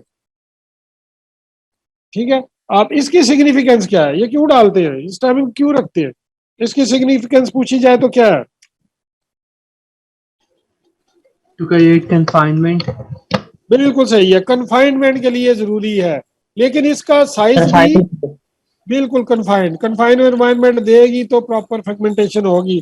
लेकिन इसको, इसका मतलब नहीं है कि इसको आपने विदाउट एनी डिजाइन रख देना है। इसका डिजाइन होगा, इसकी लेंथ होगी, इसमें मटेरियल कौन सा डलना है वो उस हद तक आपने उसको देखना है आपने क्रिटिकली। अब जो इसमें मटेरियल डालते हैं तो हमेशा ये रिकमेंडेड है कि इसमें क्रश्ड रॉक डालें, ये वाली। उसमें डिफरेंट साइजेस होते हैं, वो एक दूसरे के साथ अरेंज होके एक टाइट बाउंडिंग बना लेते हैं। अगर आप सैंड डाल देंगे तो सैंड जो है वो इजीली यहाँ पे एक प्रॉपर लॉक नहीं बनाएगी, वो इजीली वहां से निकल जाती है। तो हमेशा यही रिकमेंडेड है कि यहाँ पे क्रश्ड रॉक डालें। लेकिन नॉर्मली फील्ड में क्या होता है, तो जो ड्रिलिंग से कटिंग निकली होती है वो इसमें डाल देती है, तो इट वर्क्स वेल। लेकिन आइडियली क्या है कि इसमें crushed rock having different particle size वो इसमें डालना चाहिए। तो इसके जो मटेरियल है उस पर भी डिपेंड कर रहा है कि स्टेमिंग कैसी, फिर स्टेमिंग लेंथ पे भी डिपेंड करता है। अगर स्टेमिंग लेंथ ज्यादा रख देंगे तो क्या होगा, कन्फाइनमेंट तो आ रही है लेकिन फिर क्या होगा, कॉर्नर एरिया से बोल्डर आएंगे, क्योंकि यहाँ पे एक्सप्लोजिव तो नहीं है, तो बड़े पार्टिकल आ जाएंगे। अगर कम कर देंगे स्टेमिंग फिर क्या होगा, फिर क्या होगा जी अगर कम कर देंगे? Fly rocks. Idea. Fly rocks, air blast, ठीक है। और फिर क्या है, फ्लाई रॉक्स एयर ब्लास्ट आएगा और फ्रेगमेंटेशन भी अच्छी नहीं आएगी, क्योंकि सारी फोर्स तो इधर लग गई फ्लाई रॉक्स और एयर ब्लास्ट में, तो ये फ्रेगमेंटेशन की पुअर प्रोड्यूस होगी। तो it should B of proper dimension, ना कम होनी चाहिए ना ज्यादा होना चाहिए, मटेरियल भी उसका प्रॉपर जो है वो होना चाहिए। तो ये है लेस कॉलर डिस्टेंस क्या होगा, वायलेंस होगी। लार्जर कॉलर डिस्टेंस क्या होगा, लार्जर कॉलर डिस्टेंस पे फ्रेगमेंटेशन पुअर आएगी। तो फिर क्या करें, फिर उसमें वो जो मैंने पहले आपको बताया कि अगर कॉलर एरिया से आपके पास बोल्डर्स आ रहे हैं तो यू विल अडॉप्ट इधर डेक चार्जिंग और सैटेलाइट होल्स। डेक चार्जिंग क्या है कि इसको स्टेम की लेंथ थोड़ी सी बढ़ा के सेंटर में एक्सप्लोसिव डाल देते हैं। You can see on the figure देख रहे हैं आप, दिस इज डेक चार्जिंग। और सैटेलाइट होल्स क्या है, distance between free face to the blast hole, एक स्मॉल जो है वो एक होल उसको ड्रिल करते हैं जिसका स्मॉलर डाया है, उसी को सेम उसी फैशन पे आप उसको जो है वो जो फिलिंग करते हैं, लोड करते हैं, ब्लास्ट करते हैं। तो ये it works well for the boulder at the end you will get the even fragmentation, no boulders. और एक मैंने आपको बताया कि एक प्रैक्टिस ये भी है कि आप बोल्डर्स आ रहे हैं तो क्या करें, प्राइमर को नीचे से उठा के ऊपर रख दें। जब प्राइमर हाई पर आएगा तो it will assist the fragmentation, fragmentation बेहतर आ जाएगी। लेकिन इसका प्रॉब्लम फिर क्या होगा, क्या होगा इसका प्रॉब्लम फिर, ये प्लीज अपना माइक बंद कर दे, ये किसकी आवाजें आ रही हैं? अच्छा, इसमें क्या होगा, जब प्राइमर ऊपर रखेंगे तो प्राइमर ऊपर है तो फिर उससे वॉयलेंस होगा, उससे फिर क्या होगा, वॉयलेंस क्रिएट होगा और वो एयर ब्लास्ट और जो है वो फ्लाई रॉक्स होंगी। तो ये कॉर्नर डिस्टेंस है, और कॉर्नर डिस्टेंस जो है वो हम 70% ऑफ द बर्डन रखते हैं, 70% ऑफ द बर्डन। तो इसमें जो है वो कॉलर डिस्टेंस का ये सारा मामला हो गया। Next is the spacing. अब ये 3 मिनट्स रह गए। स्पेसिंग जो है बिटवीन द होल्स, हमने कहा था कि सारी डायमेंशन जो है वो बर्डन डिपेंडेंट है, तो वो स्पेसिंग जो है वो स्पेसिंग जो है वो भी बर्डन डिपेंडेंट है। तो स्पेसिंग क्या रखी है आपने, spacing is the distance between the adjacent blast holes measured perpendicular to the burden, perpendicular to the burden. Spacing is calculated as a function of burden and timing between the holes. ये दो चीजों पे depend करती है। तो too close spacing causes over crushing, अगर बहुत ज्यादा स्पेसिंग कम रख देंगे तो फिर क्या है, ओवर क्रशिंग होगी और बोल्डर्स आएंगे। जाहिर है कि सारा जो है वो प्रेशर जो है वो gas pressure that will be release between the conjunctive blast holes and और बर्डन, और तो जो है फिर उसमें आपके पास बड़े पार्टिकल्स आएंगे। Too wide a spacing, too wide spacing जो है वो दैट इज उसमें फिर क्या होगा आपके पास वो उसमें स्पेसिंग ज्यादा हो जाएगी तो फिर क्या होगा जनाब, इसमें प्रॉपर फ्रेगमेंटेशन जो है नहीं। हम चाहेंगे एक जब बेंच ब्रेक होगा तो टू होल्स के दरमियान जो अनएक्सकेवेटेड मटेरियल आएगा और वो जो है जैसे टो रह जाती है हमसे, तो ये जो है वो it will create problem at the and.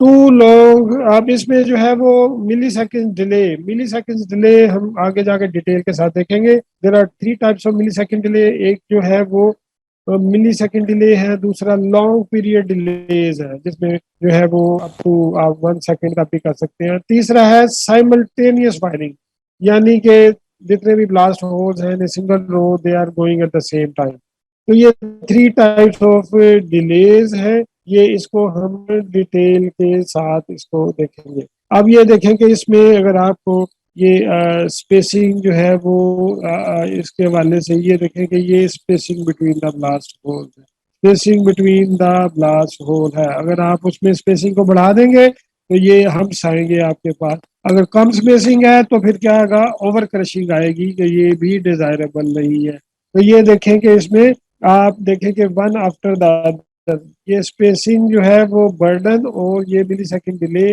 पे डिपेंड करती है। ये हम डिजाइन में जाके देखेंगे कि स्पेसिंग आपने किस तरह, तो स्पेसिंग जो है वो एक बेसिक पैरामीटर है और इसको आपने जो है वो प्रॉपरली सेट करना है। जो है टू स्मॉल भी नहीं होनी चाहिए और टू लार्ज भी नहीं होनी चाहिए, but again it will depend upon the burden and the millisecond delay pattern. अच्छा, लेस देन ए मिनट रह गया, तो कोई चीज पूछनी हो आपने, कोई चीज ना समझ आई हो तो आप पूछें। सर स्पेसिंग दो टाइप की है ना, एक ट्रू स्पेसिंग एक।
Recording in progress.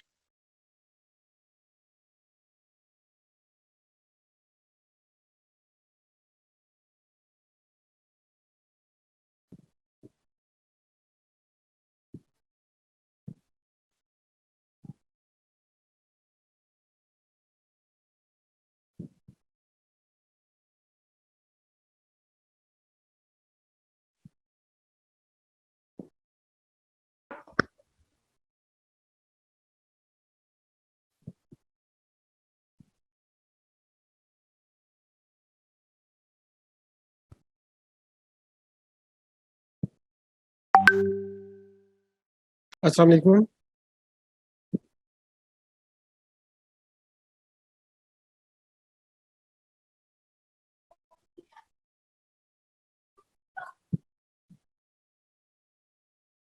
अस्सलाम वालेकुम। जी, आवाज आ रही मेरी? अस्सलाम वालेकुम। Present sir. वालेकुम अस्सलाम। अच्छा बेटा, अपना वो कॉपी और पेन कैलकुलेटर जरा रेडी रखें, अभी डिजाइन वर्क में थोड़ा काम करना है। तो डॉक्टर तारक साहब का मैनुअल है अगर आपके पास हार्ड कॉपी में तो, या सॉफ्ट में, तो वो भी निकाल लें। लेकिन एटलीस्ट जो है वो कैलकुलेटर और कॉपी पेंसिल आपके पास होनी चाहिए।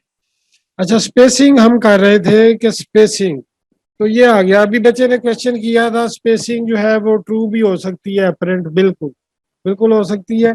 और मैंने बताया था कि, और हम आगे जाके इसको देखेंगे भी, कि इसमें जो ट्रू स्पेसिंग और अपरेंट स्पेसिंग का जो फर्क है वो हम कहाँ पे देखते हैं, जहाँ पे वी पैटर्न में डिजाइन करते हैं या एशिलोन पैटर्न में डिजाइन करते हैं। तो वहां पे जो सब सीक्वेंट रोज हैं, they will go at an angle, at a certain angle with the original free face। तो वो उसमें, उस केस में जो है वो मामला होता है। तो उसमें मैं देखता हूँ, अगर ये, अगर यहाँ से कुछ आपको बता सकूं।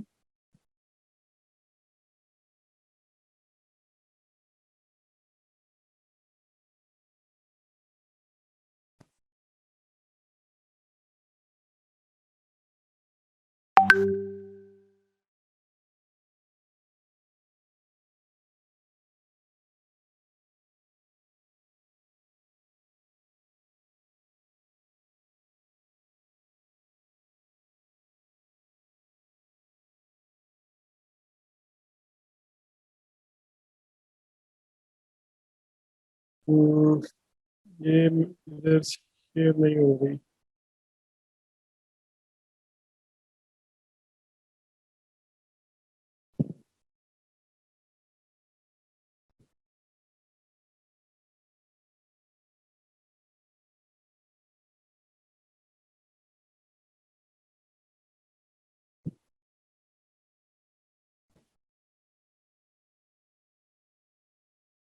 चले इसको मैं देख लूंगा फिर बाद में, अभी इसको आगे लेके चलते हैं।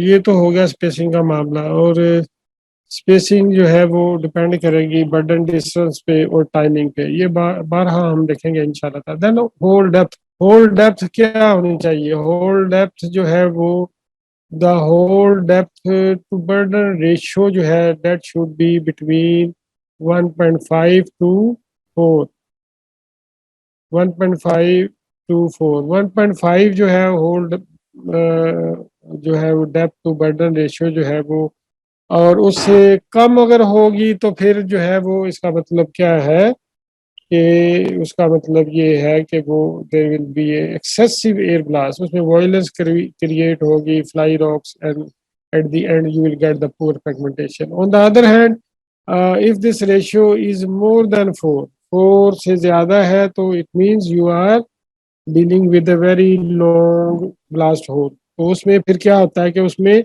प्रॉब्लम ये होता है कि कहीं जो एक्सप्लोजिव जो है उसकी कंटिन्यूटी ना खराब हो जाए, तो फिर you will have to do the multiple priming, उसमें बूस्टर्स लगाने पड़ते हैं, ये सारी चीज़ें जो है वो उसमें इनकॉर्पोरेट करनी पड़ती है। तो hole depth again is the very demanding जो है वो एक जो है वो उसमें पैरामीटर है।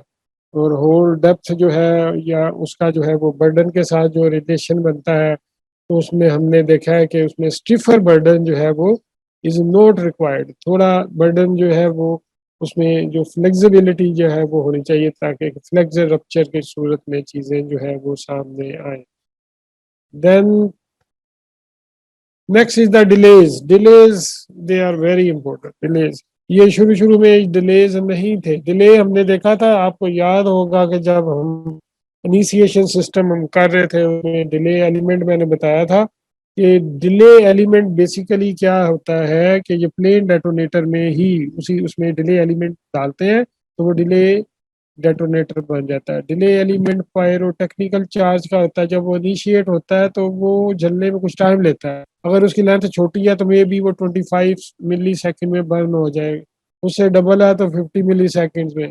तो it will depend upon the length of the delay element. तो जितना जितना डिले ज्यादा होता जाएगा उतना जो साइज ऑफ द जो है वो डेटोनेटर बढ़ता जाएगा। तो जब से ये डिले डेटोनेटर आ गए हैं तब से हम बड़े से बड़ा ब्लास्ट कर सकते हैं और उससे हम बेटर फ्रेगमेंटेशन हासिल कर सकते हैं, बेटर फ्रेगमेंटेशन हासिल कर सकते हैं, एनवायरमेंटल प्रॉब्लम रिजॉल्व होंगे और बेशुमार चीज़ें जो है वो इससे जो है वो सॉल्व हो गई हैं। तो delays they are very important. हमने नंबर ऑफ टाइम्स ये देखें कि अभी पीछे भी इसको देखा है कि ये डिले, ये देखें कि ये डिले, ये 1 2 3, फर्ज करें कि ये डिले ना हो और जितने भी blast hole they are going at the same time, तो क्या ब्लास्टिंग होगी? सही नहीं, it will be fail, totally fail. इसमें जो है वो इसमें जो है वो सिर्फ जो है वो ये फर्स्ट रो जो है it may blast, first row जो है इट मे ब्लास्ट, और फिर बाकी जा क्या होगा कि देखिए ब्लास्टिंग में क्या है कि जब ये होल ब्लास्ट होता है तो ये अपने हिस्से का बर्डन को फ्रेगमेंटेशन में चेंज करता है, तो दूसरे की बारी आती है, फिर तीसरे की, फिर चौथे की, पांचवें की। तो ये जो डिले है ये मिली सेकेंड डिले है, और ये जो है इसको कहते हैं progressive, one after the other. एक गया, इसने अपने हिस्से का बर्डन उतार लिया तो नेक्स्ट की बारी आ गई है, फिर नेक्स्ट, फिर इसकी बारी आ गई है। अगर ये सारे hole at a time blast हो तो इसके तो आगे चलो ये बर्डन है ये इसको गिरा देगा, इसके आगे जो बर्डन है ये तो अभी इसका और आगे वाले रोज का भी नहीं अभी गया, तो it will feel thrice burden, ये वाला 3 टाइम मोर बर्डन। तो क्या होगा? There will be no fragmentation. एक जो है वो एयर ब्ला होगा, ग्राउंड वाइब्रेशन होगी, जो सारी एनर्जी जो है वो ग्राउंड अब्जॉर्ब कर लेगी and there will be no fragmentation. तो ये मिली सेकेंड्स डिले ने ये पॉसिबल किया है कि आप मल्टीपल रोज में ब्लास्टिंग कर सकते हैं। मल्टीपल रोज में इसको ब्लास्टिंग कर सकते हैं, नंबर ऑफ होल्स को कर सकते हैं। तो ये डिलेज की वजह से है, एक गया दूसरा तीसरा, तो ये सारा इसकी वजह हो से। रही इसी तरह हमने जी, स्लाइड मूव नहीं हो रही सर। ये स्पेसिंग वाली स्लाइड नहीं नजर आ रही है आपको? जैसे स्पेसिंग वाली स्लाइड यस है। सर, स्पेसिंग वाली आ रही है। हाँ बेटा, इसी पे बता रहा हूँ ना, ये 1 में कर्सर नजर आ रहा है, ये 1 2 3, ये कर्सर मूव होता नजर आ रहा है। स्पेसिंग 1.4 भी जी, नो सर। ये स्पेसिंग वाली, ये स्पेसिंग में फिगर नहीं नजर आ रही है आपको? नो सर, दूसरी है सर, थ्री अच्छा, वाली। तो मुझे बताओ तो सही बेटा, मैं उधर बता रहा हूँ, मुझे नहीं पता, मैं इसलिए पूछता हूँ बार बार कि क्या मामला है उसमें।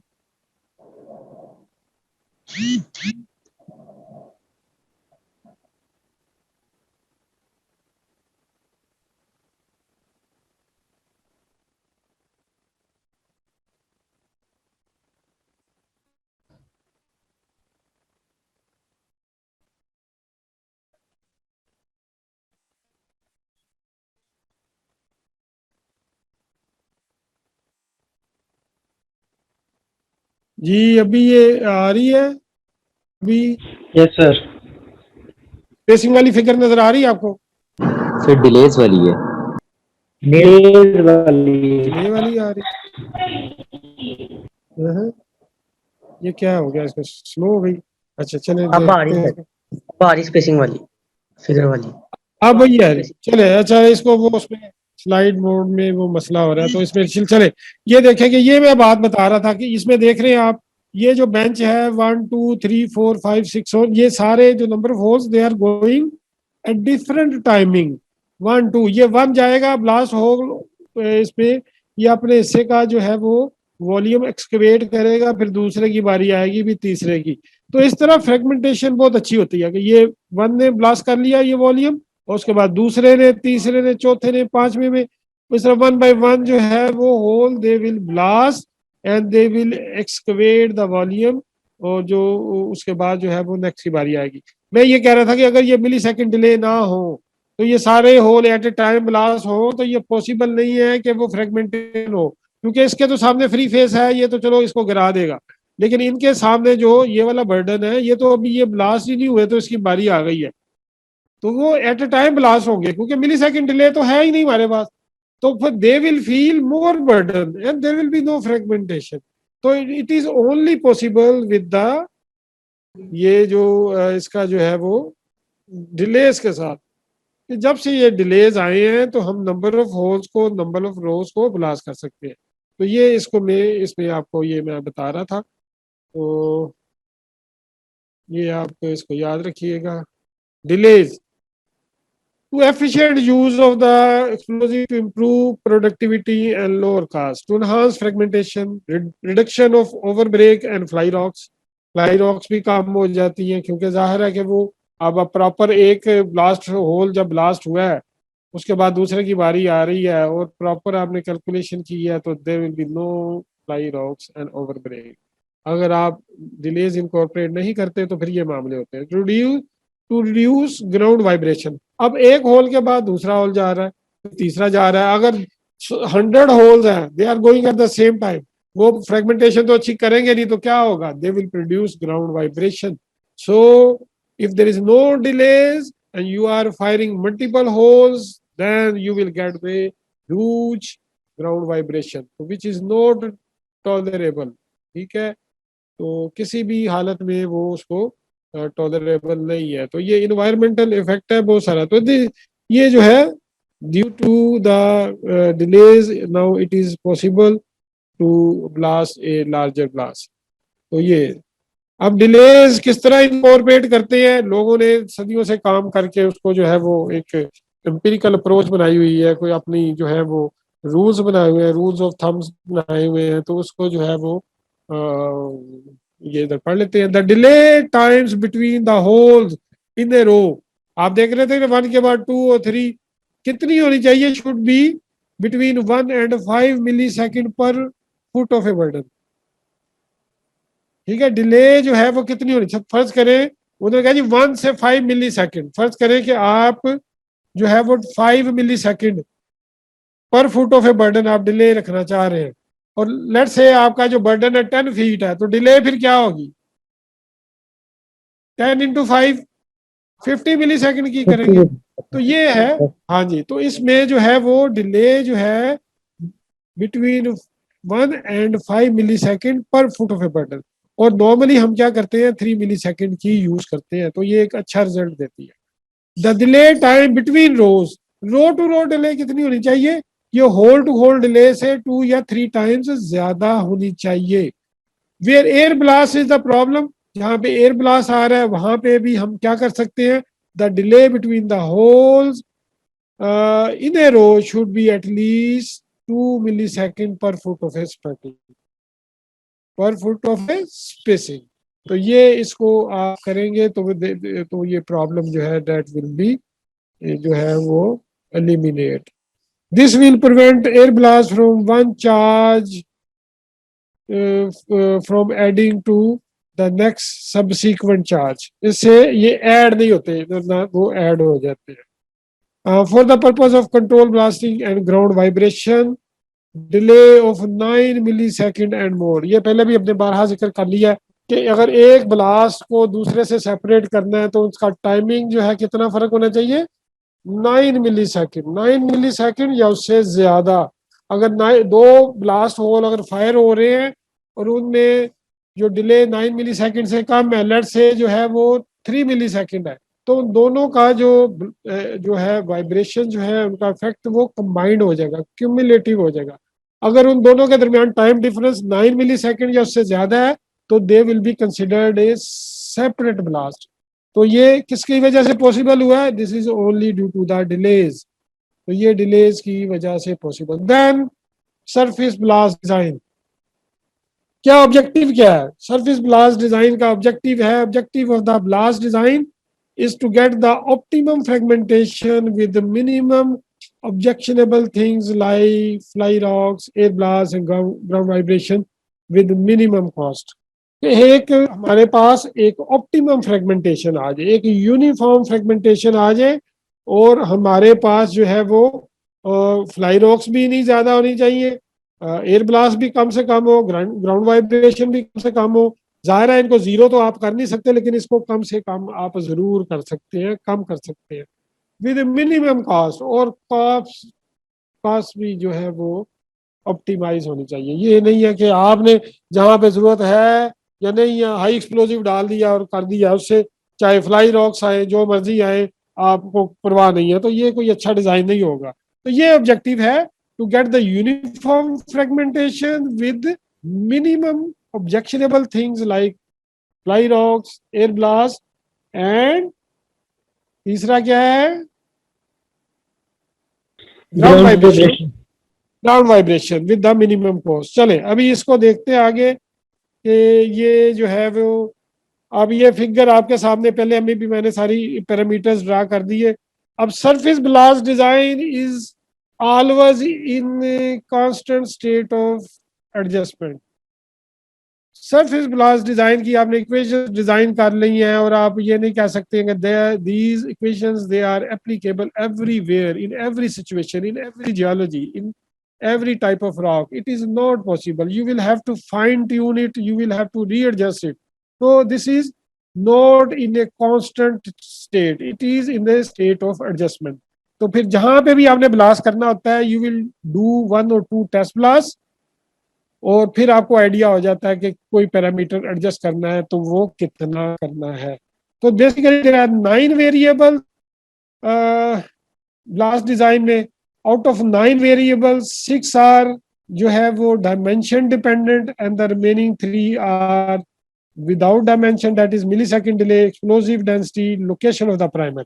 और जो डायमेंशन डिपेंडेंट है वो ब्लास्ट चार्ज डायमीटर क्या होना चाहिए, बर्डन की डायमेंशन क्या होनी चाहिए, स्टेमिंग लेंथ क्या होनी चाहिए, और सब ड्रिलिंग और होल डेप्थ जो है वो क्या होनी चाहिए। तो these are the questions. Then we must know, हमें जब भी कोई ब्लास्ट डिजाइन करना है तो ये चीजें पहले से पता होनी चाहिए कि बेंच हाइट आपने क्या रखनी है। Bench height is denoted by capital L. ठीक है, and it is in feet, specific gravity और density of the explosive, explosive use कर रहे हैं, उसकी स्पेसिफिक ग्रेविटी क्या है, उसकी डेंसिटी क्या है, density of the rock, rock to be blasted, उससे सैंपल लेके जाएं और उसको टेस्ट करें लेबोरेटरी में कि उसकी डेंसिटी क्या है, उसकी हार्डनेस क्या है, then the diameter of the explosive, जो एक्सप्लोजिव आपने यूज करना है उसका diameter in inches, so you must know आज these basic information before starting the calculation, ये चीजें आपको पता होनी चाहिए।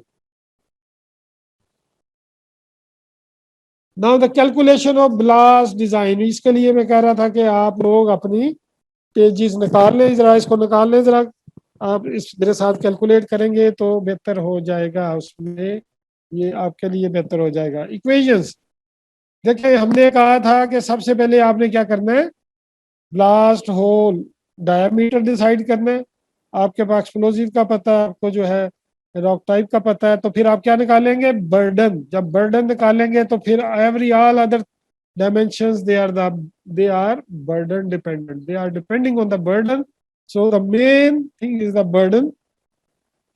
और इसमें बर्डन इक्वेशन में ये देखेंगे, ये बर्डन फैक्टर निकालना है, के बी इज इक्वल टू 30, ये within the bracket specific gravity e explosive divided by 1/3 raise to the power 1/3, इसका जो है वो आपने इसी तरह जो है इसका भी 160 divided by D R is the density of the rock, और फिर जो है वो इसका भी रूट लेना आपने। तो ये है इसका जो है वो मामला, और इसका जो है वो बर्डन डिस्टेंस निकालना। अब ये जो फार्मूला है, ये जो है दिस फार्मूला, दिस इक्वेशन जो है वो रिचर्ड एश के पेपर से ली गई है, उसकी रिसर्च से। अब उसने जो रिसर्च की थी उसने डायनामाइट पे की थी, और प्रॉब्ली जो है वो रॉक टाइप थी वो लाइमस्टोन। तो this 1.3 is the specific gravity of the dynamite. तो जो आपका एक्सप्लोजिव है उसके साथ ये कंपेयर हो जाएगी, इसी तरह दिस डेंसिटी जो है वो 160 जो है वो कंपेयर हो जाएगी जो आप यूज कर रहे हैं। तो ये बर्डन फैक्टर निकलेगा, burden factor will be multiplied with the dia of the blast hole से मल्टीप्लाई करेंगे after converting it into feet, तो ये फीट में आ जाएगा बर्डन आपका। डाया क्योंकि इंचेस में होता है, it will be divided by 12, तो ये फीट में आ जाएगा। B is the burden. अगर बर्डन जो है वो ज्यादा होना चाहिए, मैंने बताया था कि एटलीस्ट जो है वो बेंच हाइट से 2 टाइम्स होना चाहिए। बेंच हाइट जो है that should be equal to twice of the burden. ठीक है, बेंच हाइट जो है वो ज्यादा होनी चाहिए बर्डन से, अगर नहीं होगी तो क्या होगा, स्टिफर बर्डन होगा, उसमें फ्लेक्सिबिलिटी नहीं होगी। तो ये आपने देखना है। अगर ऐसा मामला नहीं है तो then you have to make adjustment, इसको आपने एटलीस्ट जो है वो ट्वाइस ऑफ द बर्डन पे बराबर करना है। चलो बर्डन आ गया आपके पास। अगर आप बर्डन आ गया, अब बर्डन जब आ गया तो जो है 70% ऑफ द बर्डन जो है that is equal to the stemming, और सब डीलिंग कितनी है, 30% of the burden, 1/3 of the burden. और इसी तरह डेप्थ ऑफ द होल निकालनी है, तो डेप्थ ऑफ द होल क्या है, डेप्थ ऑफ द होल ये फार्मूला। इसी तरह एक्सप्लोजिव चार्ज कॉलम जो है इसका फार्मूला जो है वो ये डेप्थ ऑफ द होल क्या है इधर, ये इसको स्लाइड अभी ये नजर आ रहा है आपको, ये स्लाइड मूव होती नजर आ रही है। Yes sir. Yes sir. अच्छा अब इधर मुझे, अच्छा मुझे डेप्थ ऑफ द होल बताएं ये क्या है। Depth of the hole let's say it is capital H, तो डेप्थ ऑफ द होल क्या होगी, bench height capital L plus J, J yes को कैपिटल एल में ऐड करें तो ये आपके पास होल डेप्थ आ जाएगी ना, ये ठीक है। ये होल डेप्थ किसके बराबर हो गई, सब ड्रिलिंग को बेंच हाइट में ऐड करें तो।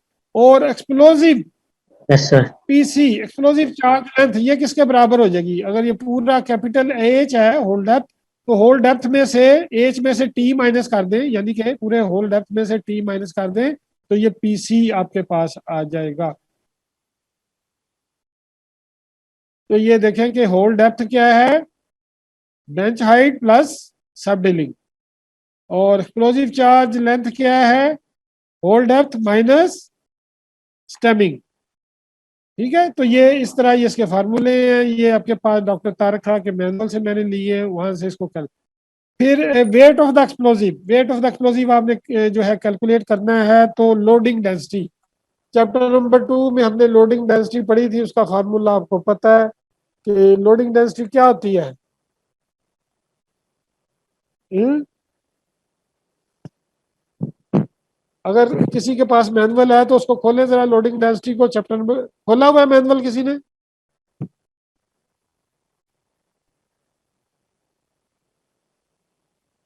हाँ जी जी, आवाज आ रही है मेरी? हेलो यस सर, आ जी रही है। जी। Yes sir, yes sir. आ रही है।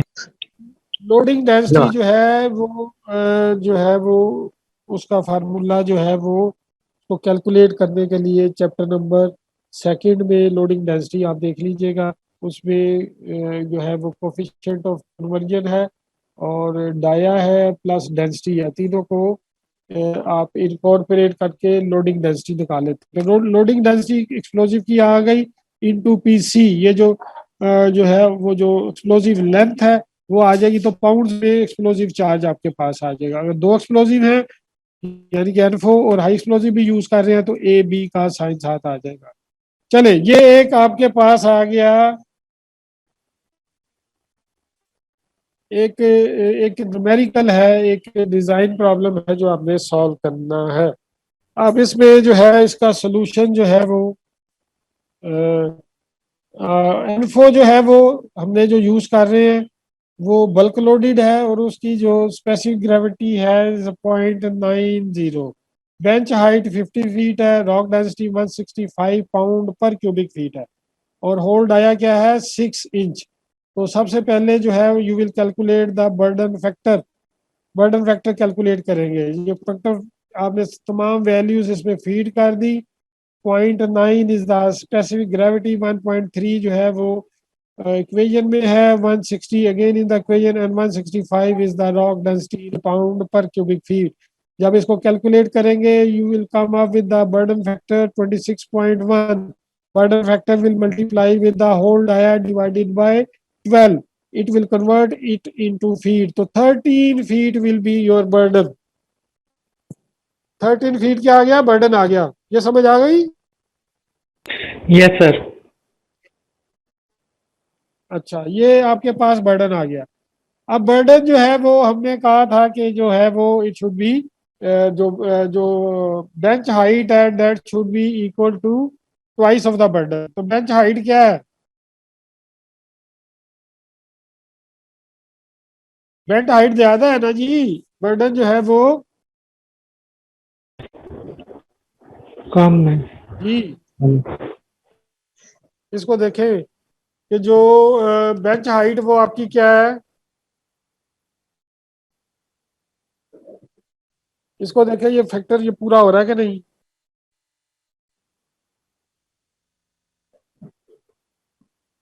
जी, कंडीशन पूरी हो रही है, इसको देखें।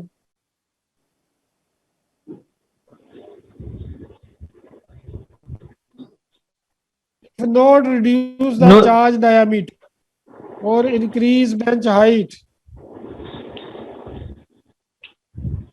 जी बताएं, हो रही पूरी क्या नहीं?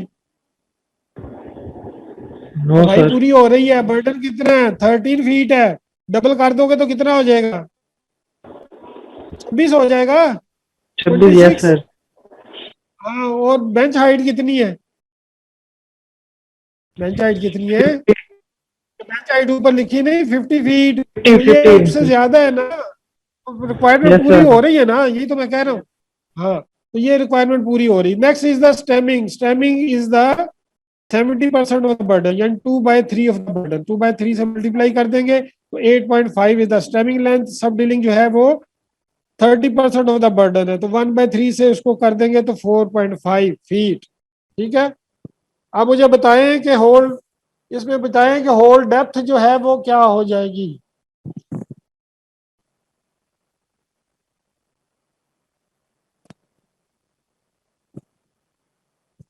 इसमें मुझे बताएं होल डेप्थ क्या हो जाएगी, जल्दी से बताएं। बेंच हाइट प्लस सब, जी क्या हो जाएगी? बेंच हाइट प्लस स्ट्रीमिंग 63 सब डिलीट, बेंच हाइट प्लस सब ड्रिलिंग सब ड्रिलिंग उसमें है ड्रिलिंग, ऐड। स्लैमिंग नहीं, सब ड्रिलिंग। यस तो सर क्या हो जाएगी? 54.5 54.5 54.5, वेरी गुड। ठीक है, तो ये 54.5 हमारे पास हो जाएगी। अच्छा जी, नेक्स्ट होल डेप्थ आपने निकाल ली है क्या जी? Whole depth 54.5। और एक्सप्लोजिव चार्ज की लेंथ क्या हो जाएगी ये बताओ मुझे, चले। एक्सप्लोजिव चार्ज लेंथ क्या हो जाएगी? स्टैमिंग सर माइनस कर देंगे, स्टैमिंग 54 को माइनस कर देंगे 1.5 से माइनस करना है। हाँ जी, क्या आता 8.5 है को। जी? क्या आएगी फिर बताएं। मैंने कहा था कॉपी और कैलकुलेटर लेके 46 आए। 46 सर। 46 आ गई, very good. Weight of the explosive, weight of the explosive बताओ। वेट ऑफ द एक्सप्लोजिव क्या होगा? Sir 507। Weight of the explosive यार आएगा कैसे? वो तो आपने पढ़ लिया होगा जैसे। 507। ये देखो, वेट ऑफ द एक्सप्लोजिव हमने क्या किया है, लोडिंग डेंसिटी इनटू लेंथ। ये sir explosive explosive charge length है, चार्ज। 46 आई है। Yes sir. एक्सप्लोजिव चार्ज, इसको लोडिंग डेंसिटी से मल्टीप्लाई करना। लोडिंग डेंसिटी का फार्मूला क्या है? ये कोफिशिएंट ऑफ कन्वर्जन है 0.3405 इंटू डेंसिटी, जो डेंसिटी है उससे मल्टीप्लाई कर रहे हैं, प्लस डाया। ठीक है, तो ये आपके पास पाउंड जो है वो पर फीट में आ जाएगी। लोडिंग डेंसिटी क्या आ जाएगी? पाउंड पर फीट में। और इससे कैलकुलेट करके क्या आई? 11.0। जब ये फार्मूला लगाया तो क्या आया? 11.03। 11.03 into 46 will give you 507 pound. तो इतना ये वेट ऑफ एक्सप्लोजिव आ गया आपके पास। ठीक है, अब हमने निकालना है स्पेसिंग। स्पेसिंग क्या होगी? जैसे मैंने पहले बताया कि स्पेसिंग दो चीजों पे डिपेंड करती है, one is the burden and second is the millisecond delay. तो अगर इसमें थ्री कैटेगरीज हैं, one is the millisecond delay, number two is the long period delay, and third one is the simultaneous firing या instant firing. Millisecond delay का formula ये है, तो ये B into L, B is the burden in feet and capital L is the bench height in feet raised to the power 1/2। ठीक है, तो ये इसको कैलकुलेट करें तो क्या आएगा? ये इसमें लिखा है जी but not greater than 1.7 B. अब इसको कैलकुलेट करें, क्या आएगा? जल्दी से कैलकुलेट करें, टाइम कम है हमारे पास, इसको कैलकुलेट करें प्लीज।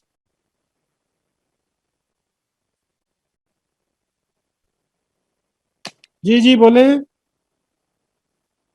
स्पेसिंग जो है मिली सेकेंड डिले में, स्पेसिंग बर्डन 13 है, बेंच हाइट जो है वो 50 है, रेस टू दी पावर 1/2 क्या आएगा जल्दी?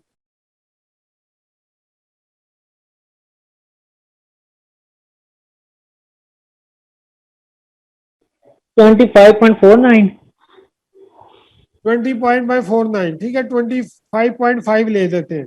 तो ये जो है वो आप देखें कि ये इसमें जो कंडीशन लगाई है ये पूरी कर रही है, but not greater than 1.5 1.7 B.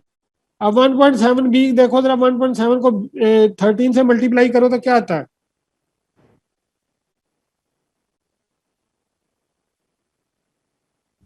क्या आता है 22.1. जी?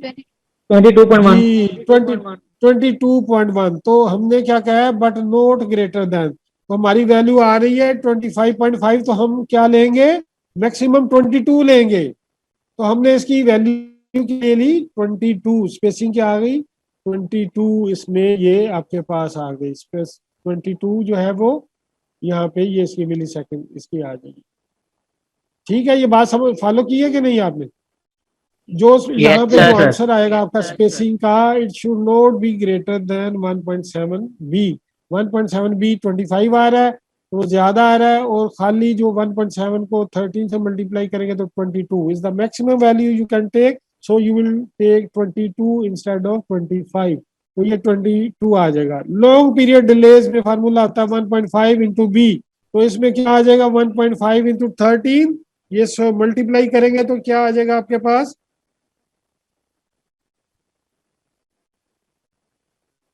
19.5. 19.5।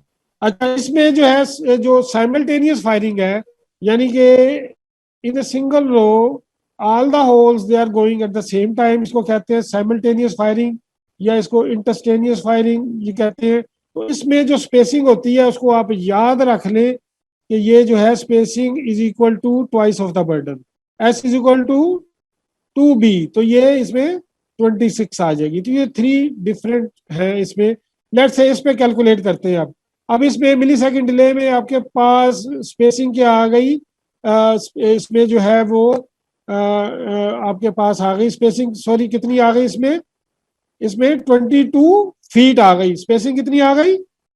22 feet. Yes, sir. Is it okay Yes, sir. जी? हेलो, ये Yes, स्पेसिंग sir. फीट में ही आएगी ना? Yes, sir. ठीक है, और सॉरी पीछे मैं कहीं मिली सेकंड का वर्ड भी यूज करता रहा हूँ तो कई दफा नहीं पता चलता। ये देखें कि ये दिस इज 22 फीट। अब स्पेसिंग आपके पास आ गई है, बर्डन इज 13 फीट, और बेंच हाइट जो है वो है, बेंच होल डेप्थ है आपके पास। तो you can calculate the volume excavated by a single hole. एक होल जितना वॉल्यूम एक्सकेवेट करेगा वो आप निकाल सकते हैं कि नहीं? वॉल्यूम पर होल निकालें प्लीज, हरी अप। हमारे पास जो है वो 3 मिनट्स हैं, इसको निकालें जी जल्दी से। वॉल्यूम पर होल आप निकालें, तीनों डायमेंशन आपके पास हैं, तो एक होल कितना वॉल्यूम एक्सकेवेट करेगा उसको निकालें।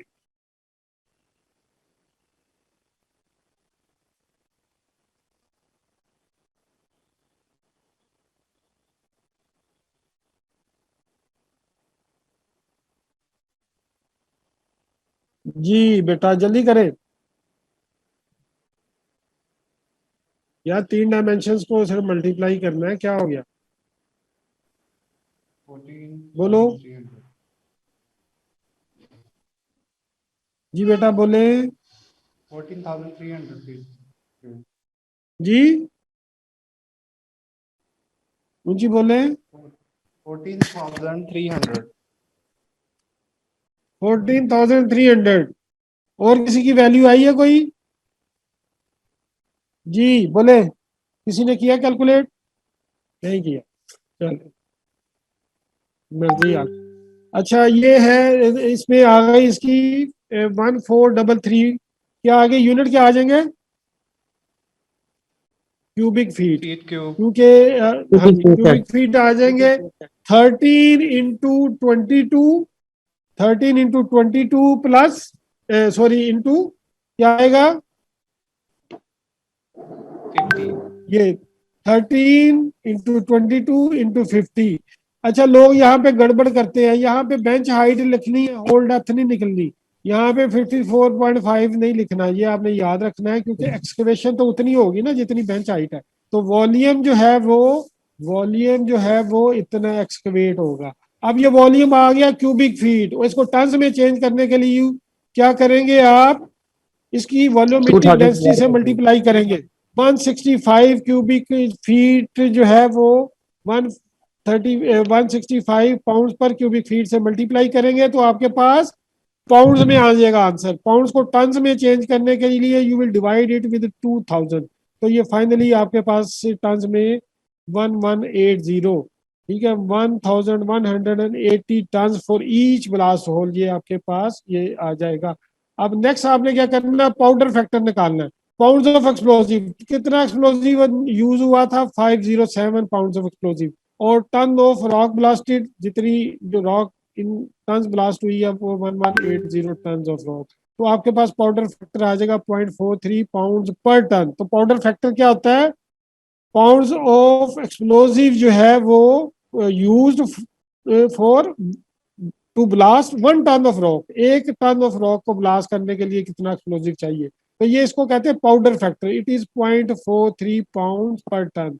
ये टाइम ऑलमोस्ट हो रहा है तो इसको आपने कैलकुलेट करना है, और ऐसा ही वे भी एक्सपेक्टेड है कि आपको जो है एग्जाम में भी कोई क्वेश्चन आ जाए तो you should be very careful और बड़ा इसको अच्छी तरह आपने तैयार करना है। कोई क्वेश्चन हो तो फिर पूछना है। तो ये पाउडर फैक्टर, ये इसका डिजाइन सरफेस का ही हो गया। इसके रिलेटेड और क्वेश्चन जो है वो हम करेंगे। ये एग्जाम